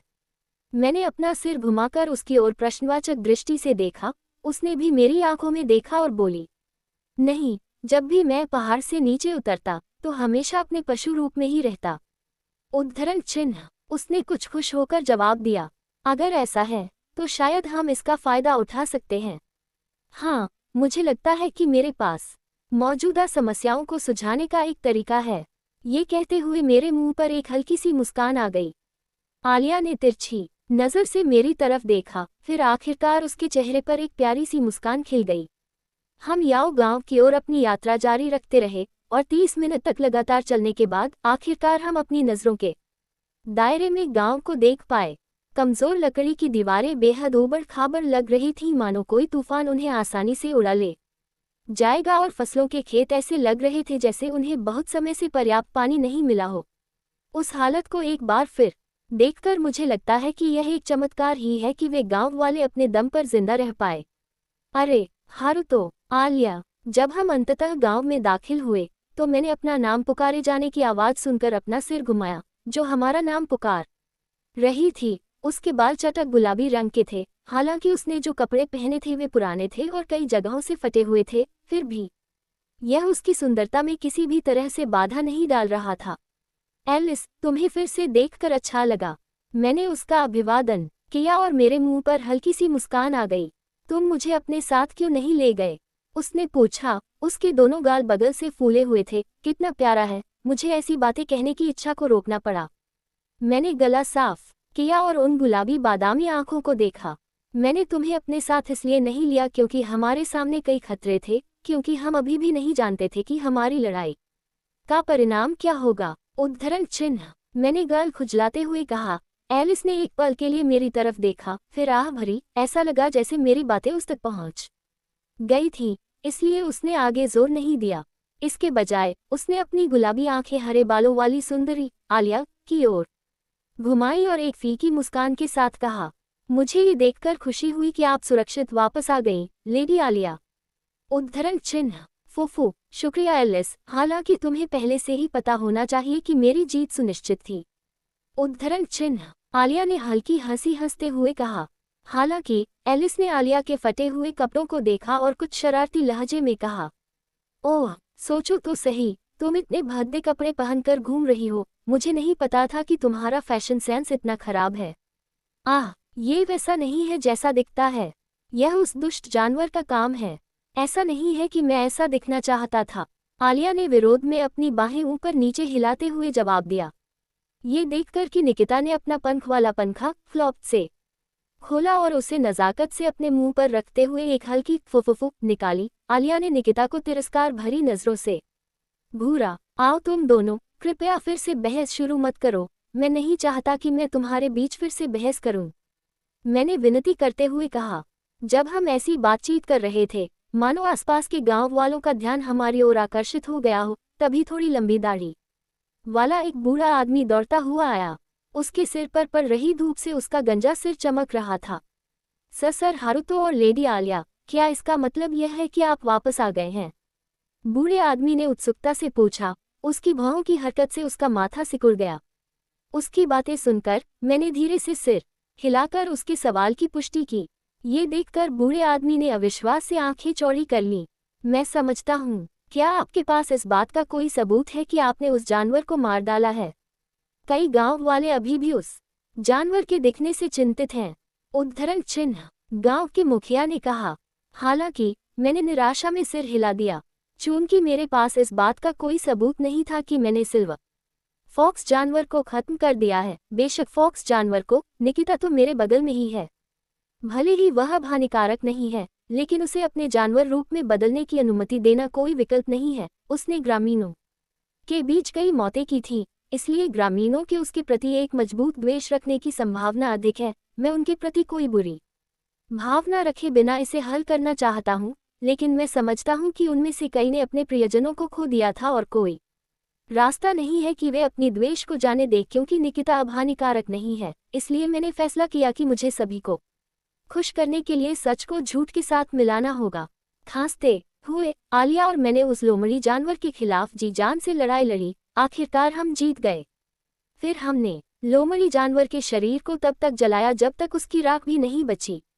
इस तरह हमने उस दुष्ट जानवर की जमीन को, तुम्हारे प्यारे प्रियजनों को और न ले जाने से शुद्ध कर दिया है। मैंने वाक्पटुता से कहा। तारांकन चिकोटी चिकोटी निकिता की सलीकेदार गोल भौहें मेरे झूठ सुनकर बार बार सिकुड़ गईं। बेशक मेरा बयान उसे हराने और उसके शरीर को जलाने के बारे में था। मेरा माथा ठंडे पसीने से भीग गया था। आलिया ने जोर से हंसने की इच्छा को रोकते हुए अपना हाथ अपने मुंह पर रख लिया। लगता है मुखिया और गांव वालों को मेरी बात पर यकीन हो गया होगा, क्योंकि वे सभी बहुत राहत महसूस कर रहे थे। उनमें से कई तो ऐसे रो रहे थे मानो अपने खोए हुए रिश्तेदारों और दोस्तों को याद कर रहे हों। ये देखकर मेरा चेहरा थोड़ा उदास हो गया। काश मैं पहले पहुंच जाता तो शायद मैं उनमें से ज्यादा लोगों की जान बचा पाता। मेरे होठों से एक हल्की सी आह निकली। मैं सोच ही रहा था कि आलिया ने अपना बदनामी भरा हाथ मेरे हाथ से मिला दिया। उसे अल्पविराम कसते हुए मैंने भी अपने हाथ भींच लिए। निकिता ने गांव का माहौल देखकर अपने होंठ भींच लिए। क्या यह मेरा वहम था कि उसके चेहरे पर पल भर के लिए अफसोस के भाव उभर आए? शायद यह मेरा वहम था, ऐसा मैंने खुद से कहा। तो अब आप क्या करने जा रहे हैं? मैंने गांव के मुखिया की ओर देखते हुए पूछा। उनके चेहरे पर चिंतन का भाव था और उन्होंने दृढ़ स्वर में उत्तर दिया, मैं नहीं, हम अपने गांव पर कड़ी मेहनत करेंगे, लोमड़ी जानवर जो इस जंगल में सबसे खतरनाक जानवर था अब चला गया है। हम बाहर जाएंगे और अपने गांव की देखभाल के लिए आवश्यक चीजें इकट्ठा करेंगे। उद्धरण चिन्ह। मैं समझता हूँ मैं इसमें आपकी मदद नहीं कर सकता, लेकिन शायद हम आपकी फसल उगाने में आपकी मदद कर सकते हैं। मैंने जवाब दिया। आप कैसे मदद करेंगे? गांव के मुखिया ने उत्सुकता से पूछा। ये कहते हुए मैंने अपना सिर निकिता की ओर घुमाया जो चुपचाप पीछे खड़ी थी। मेरी नज़र पाकर उसने अपना सिर एक तरफ झुका लिया। चूंकि वह मेरे ठीक पीछे खड़ी थी, इसलिए मुखिया और बाकी गांव वालों को उसकी उपस्थिति का पता ही नहीं चला। ये लड़की है? मुखिया ने पूछताछ की, उसके लोमड़ी जैसे कानों और चांदी जैसी पूंछों को उत्सुकता से देखते हुए, क्योंकि वे 9 पूंछ वाली लोमड़ी को केवल एक जानवर के रूप में ही जानते थे, इसलिए वे उसे एक इंसान के रूप में कैसे पहचान सकते थे? निकिता के अनुसार गांवों में से किसी ने भी उसका मानव रूप नहीं देखा था, इसलिए उनके लिए उसकी असली पहचान जानना संभव नहीं था। इसी बात का फायदा उठाते हुए मैंने एक हल्की मुस्कान के साथ उसका परिचय कराया। वही एक डैमी मानव है जिससे हम पहाड़ से नीचे उतरते समय मिले थे। ऐसा लगता है कि वह इधर उधर भटक रही थी और रास्ता भटक गई, इसलिए हम साथ साथ यहाँ तक आ गए। मुझे उम्मीद है कि आपको कोई आपत्ति नहीं होगी। बिल्कुल नहीं, लेकिन ये लड़की फसलों में कैसे मदद करेगी? गांव के मुखिया ने उत्सुकता से अपना सिर हिलाया। हालांकि आलिया की आंखें चमक उठी क्योंकि उसे मेरे इरादे समझ आ गए थे। निकिता, क्या तुम मौसम को बदलकर बारिश करा सकती हो? बिल्कुल मैं कर सकता हूँ, लेकिन आपको कैसे पता चला? शायद यही वो पूछना चाहती थी। खैर, मुझे ऐसी जानकारी मिलने का कारण आसान है। मैंने देखा कि जिस पहाड़ पर निकिता का मंदिर बना था, वहाँ सामान्य रूप से घने बादल थे, जबकि बाकी पहाड़ों पर एक भी बरसाती बादल नहीं था। और जब हम वहाँ से निकलने की तैयारी कर रहे थे, तब बादल छंट गए। तो ये स्पष्ट था कि वह किसी न किसी तरह से मौसम को प्रभावित करने की क्षमता रखती थी। तो क्या आप इसे फसलों के खेतों के ऊपर ही कर सकते हैं? हाँ, कृपया इसे मुझ पर छोड़ दें। उद्धरण चिन्ह। उसने शांतिपूर्वक उत्तर दिया और उसे मेरे इरादे का अंदाजा लगा लिया। तारानकन तारानकन तारानकन। हम सूखे हुए फसल के खेत में गए और निकिता को देखा जो खेत के बीचों बीच खड़ी थी। उसने अपने हाथ साफ नीले आसमान की ओर तब तक उठाए रखे जब तक उसकी लाल आंखें हल्की सी चमकने लगी। उसकी नौ चांदी जैसी लोमड़ी की पूंछें एक सुंदर गति में इधर उधर धीरे धीरे हिलने लगी, और फिर उसके हाथ ऊपर उठाए रहने पर उसकी नौ लोमड़ी की पूंछें भी हल्की सी चमकने लगी। अचानक साफ नीला आसमान बादलों से घिर गया। बादलों का रंग बदलकर थोड़ा गहरा हो गया और बिजली की चिंगारियां चमकने लगी। तारानकन टपक टपक बूंद। फसल के खेतों पर बारिश होने लगी। फिर गीले खेतों की खुशबू मेरी नाक में घुस गई। आखिरी बार बारिश हुए कितना समय हो गया है? मैंने गांव के मुखिया से ऐसी बुदबुदाहट सुनी। उसके चेहरे पर ऐसा भाव था जैसे वह बहुत भावुक हो गया हो। अन्य गांव वालों के चेहरे पर भी ऐसे ही भाव थे। खैर, हारुतो, ऐसा लगता है कि तुम्हारी इच्छा पूरी हो गई। हर कोई संतुष्ट है। उद्धरण चिन्ह। आलिया ने कहा। उसके चेहरे पर एक प्यारी सी मुस्कान खिल गई। मैंने सिर हिलाकर उसकी तरफ इशारा किया। अब जब हमने उनकी मांग पूरी कर ली है, तो हमारा अगला पड़ाव अल्बानियाई साम्राज्य है। अध्याय 65। छिपा हुआ कोर। बारिश लगातार ताज़ी फसलों के खेतों पर बरस रही थी और कभी सूखी पड़ी मिट्टी को कीचड़ में बना रही थी। मेरे जैसे किसी दूसरी दुनिया से आए व्यक्ति के लिए फसलों पर बरसते बारिश के पानी का दृश्य बेहद अजीब था। आखिरकार बारिश का पानी सिर्फ फसलों पर ही गिर रहा था, बाकी गांव साफ नीले आसमान के नीचे था। खैर, हमारा काम पूरा हो गया है, अब हम विदा लेते हैं, मैंने धीरे से कहा, हालांकि हर कोई मेरी बातें अच्छी तरह सुन पा रहा था। आप तो जा ही रहे हैं। आपने हमारे गांव की बहुत मदद की है। कृपया हमें अपना आभार प्रकट करने दीजिए। उद्धरण चिन्ह। गांव के मुखिया ने सिर नीचा करते हुए कहा। ये देखकर मेरे चेहरे पर बेचैनी सी छा गई कि क्या जवाब दूं, इसलिए मैंने आलिया की तरफ देखा जो मेरे बगल में शान से खड़ी थी।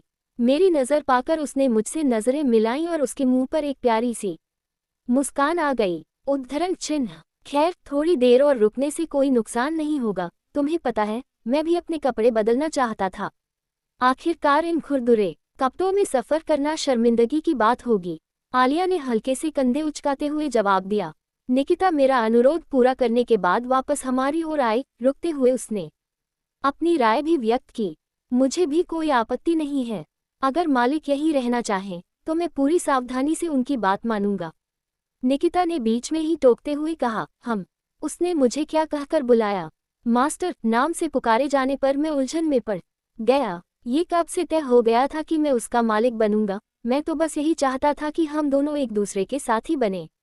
फुफुफु, लगता है कोई थोड़ा नर्म पड़ गया है। सोचो कि तुम जैसी घमंडी औरत किसी को मास्टर कहकर बुलाएगी। क्या ऐसा हो सकता है कि तुम मेरे हारुतो के प्यार में पड़ गई हो? आलिया ने निकिता की तरफ अपनी पन्ने जैसी आंखें सिकोड़ते हुए कहा, जो कुछ अलग सा व्यवहार कर रही थी। निकिता ने उसकी इस सवालिया निगाहों की तरफ अपना सिर झुकाया और अपनी उंगली अपने गुलाबी होठों पर रख ली। ठीक है, अगर मुझे उनके आदेशों का पालन करना है तो मुझे उन्हें अपना स्वामी मान लेना चाहिए। निकिता ने कुछ शर्मिंदगी से जवाब दिया। हाँ, हारुतो, मुझे नहीं पता था कि तुम अपना हरम शुरू करना चाहते हो। तुम कितने बेवफा आदमी हो। इस वक्त मैं अपनी नज़रें तुमसे हटा नहीं पा रहा हूँ, है ना? ये झूठा आरोप है। तुम्हें पता है, मैंने हरम होने के बारे में कभी कुछ नहीं कहा। मैंने उसके दावों का जवाब दिया। ये देखकर एलिस, जो किनारे से हमारी बातचीत देख रही थी, अपने विचार भी कहने लगी। अब जब आपने इसका उल्लेख किया है, तो ऐसा लगता है कि यहाँ बहुत सारी लड़कियां हैं जिन्होंने पिछले दिनों साहसी लोगों के साथ आपकी लड़ाई देखी है। वे पूरी सुबह आपके बारे में अच्छी बातें करती रही हैं। एलिस ने कहा, मानो आग में घी डाल रही हो।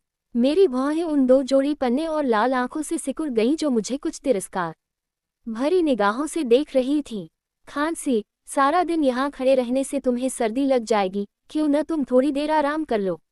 उद्धरण चिन्ह। गांव के मुखिया ने तनावपूर्ण माहौल को भांप लिया और एक सुझाव दिया। ये सुनकर मेरा मन किया कि उसे अंगूठा दिखा दूं। यह बात तय होने के बाद हम फिर से उस केबिन की ओर चल पड़े जहां हम रुके हुए थे।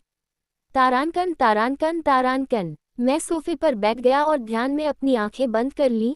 हालांकि आलिया और निकिता की बहस की आवाजें मेरे कानों में गूंज रही थीं। छी, गैरी, नई ड्रेस देखो। तुम्हारी लापरवाही से निशाना लगाने के कारण मेरी मिनीस्कर्ट टुकड़े टुकड़े हो गई है। आप ही हैं जो उनसे बचने के लिए पर्याप्त तेज नहीं थे। अपनी अक्षमता के लिए मुझे दोष मत दीजिए। उद्धरण चिन्ह। निकिता ने सपाट स्वर में उत्तर दिया। अक्षमता, आप कहते हैं? यह उस लड़की का कहना है जिसे घर से भागना पड़ा।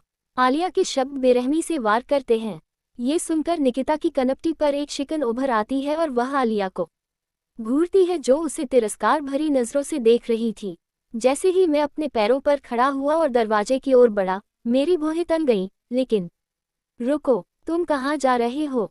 आलिया ने उत्सुकता से पूछा। मैंने अपना सिर थोड़ा सा घुमाया और आंखों के कोने से आलिया से नजरें मिलाई। बस टहलने जा रहा हूँ, दिमाग साफ करने के बाद वापस आ जाऊंगा।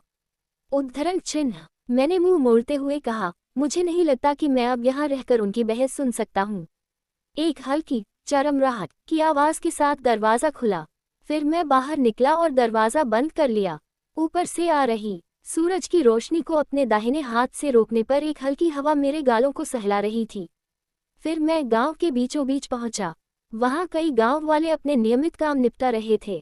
जब मैं वहां से गुजर रहा था तो मुझे कई लोगों की नज़रें मुझ पर पड़ती हुई महसूस हो रही थी, लेकिन मैंने उन्हें अनदेखा करना ही बेहतर समझा। हाँ, अरे मिस्टर, मैंने पीछे मुड़कर देखा तो एक छोटा सा लड़का खड़ा था जो लगभग 10 साल का लग रहा था। उसके बाल थोड़े लंबे भूरे थे और उसने खुरदुरे कपड़े पहने हुए थे। उसके चेहरे को देखते हुए मैंने आंखें सिकोड़ लीं और सोचा कि क्या हम पहले कहीं मिले थे। यह बच्चा, क्या ये वही बच्चा नहीं है जब मैं गेल से लड़ रहा था? ये वही बच्चा है जिसे मैं तब बचा पाया था। हेलो, आप अच्छा कर रहे हैं कुछ, मैंने अजीब सा कहा। उस समय तो मैं उसका नाम नहीं सुन पाया था। खैर, वैसे भी ऐसी स्थिति नहीं थी कि मैं आराम से उसका नाम पूछ पाता था। धन्यवाद, लड़के ने सिर झुकाते हुए कहा। मैं सोच ही रहा था कि क्या कहूँ, तभी अचानक लड़के ने जोर से सिर झुकाकर मुझे प्रणाम किया। ये देखकर मेरी आंखें चौड़ी हो गईं। किसी बच्चे का मेरे सामने झुकना अच्छा नहीं लगता। नहीं, कोई बात नहीं, तुम्हें ऐसा करने की जरूरत नहीं है। तुम्हारी माँ ने मुझे पहले ही धन्यवाद दे दिया था, याद रखना। मैंने आसपास के माहौल का ध्यान रखते हुए कहा। मुझे पहले से ही काफी ध्यान मिल रहा था, लेकिन अब लगभग सभी राहगीर मुझे उत्सुकता से देख रहे थे। उफ, मुझे सच में इतना ध्यान मिलना पसंद नहीं। खांसी, कृपया इसके बारे में चिंता न करें। मैंने जो किया वह स्वाभाविक ही था। कोई भी शायद ऐसा कर सकता है। मैंने हाथ हिलाकर उसे रुकने का इशारा किया। लड़के ने थोड़ा शर्माते हुए अपना सिर उठाया, फिर मैंने हल्की सी मुस्कान के साथ उसके सिर पर थपथपाया। फिर मैं पीठ फेरकर वहां से तुरंत चली गई, इससे पहले कि मैं और किसी का ध्यान अपनी ओर खींच पाती। तारानकन तारानकन तारानकन। मैं गांव के बाहरी इलाके में फूलों के एक छोटे से मैदान के सामने रुका। मैं एक पेड़ के नीचे बैठ गया और उसकी कई शाखाओं का इस्तेमाल तपती धूप से बचने के लिए किया। वातावरण शांत था, हल्की हवा फूलों की खुशबू लेकर मेरी नाक में बह रही थी। मैंने धीरे से अपनी आंखें बंद की और फिर से ध्यान करने लगा। कालापन, मुझे बस घोर अंधकार ही दिखाई दे रहा था। यह मेरे मन के भीतर का स्थान था।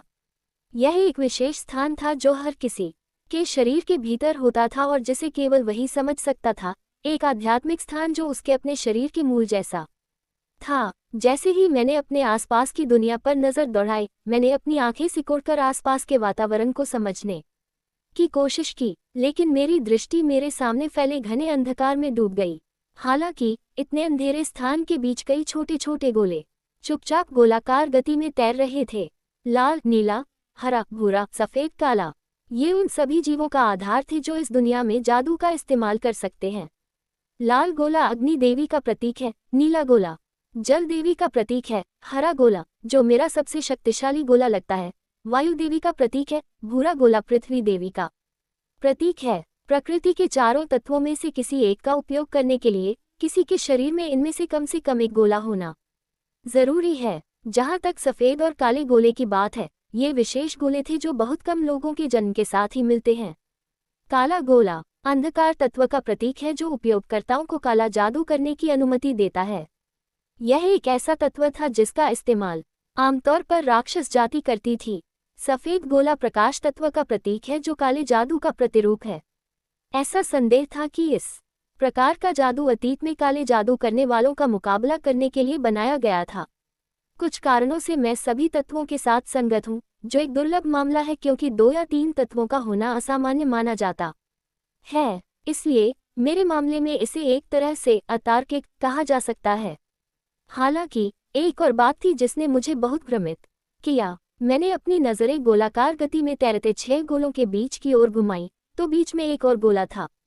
बाकी 6 गोलों की तुलना में ये काफी बड़ा था। यह नीले और सुनहरे रंग का मिला जुला रंग था और खाली जगह में मंडराता रहता था, क्योंकि कभी कभी इससे बिजली की चिंगारियां निकलती रहती थीं। मैंने अब तक जितनी भी पाठ्यपुस्तकें पढ़ी हैं, उनमें से किसी में भी इस बारे में कुछ नहीं सुना। उद्धरण चिन्ह। मैंने सोचा, आह भरते हुए मैंने अपने दाहिने हाथ को गोले की ओर बढ़ाने की कोशिश की। हालांकि ये चुपचाप मंडराता रहा, ये देखकर कि मैंने अपना हाथ धीरे धीरे बढ़ाना जारी रखा जब तक कि यह गोले से संपर्क करने से कुछ मिलीमीटर दूर नहीं था। लेकिन उस पल में सुनहरा गोला चमक उठा और भयानक मात्रा में गर्मी ने मेरे हाथ को छू लिया। आह! मैंने अचानक आंखें खोली और अपने दाहिने हाथ को देखा। हथेली से लेकर उंगलियों तक सब कुछ पूरी तरह काला पड़ गया था, मानो बुरी तरह जल गया हो। ये देखकर मेरे माथे पर पसीने की बूंदें टपकने लगीं। आह! मुझे लगता है कि उस चीज के साथ खिलवाड़ करना एक बुरा विचार है। मुझे लगता है कि मुझे आलिया को इस बारे में बताना चाहिए। आलिया और निकिता के पास वापस जाने से पहले मैंने मन ही मन बुदबुदाया कि हारुतो। मुझे पीछे से एक जानी पहचानी आवाज सुनाई दी। पीछे मुड़कर देखा तो लंबे गुलाबी बालों और चटक गुलाबी आंखों वाली एक लड़की खड़ी थी।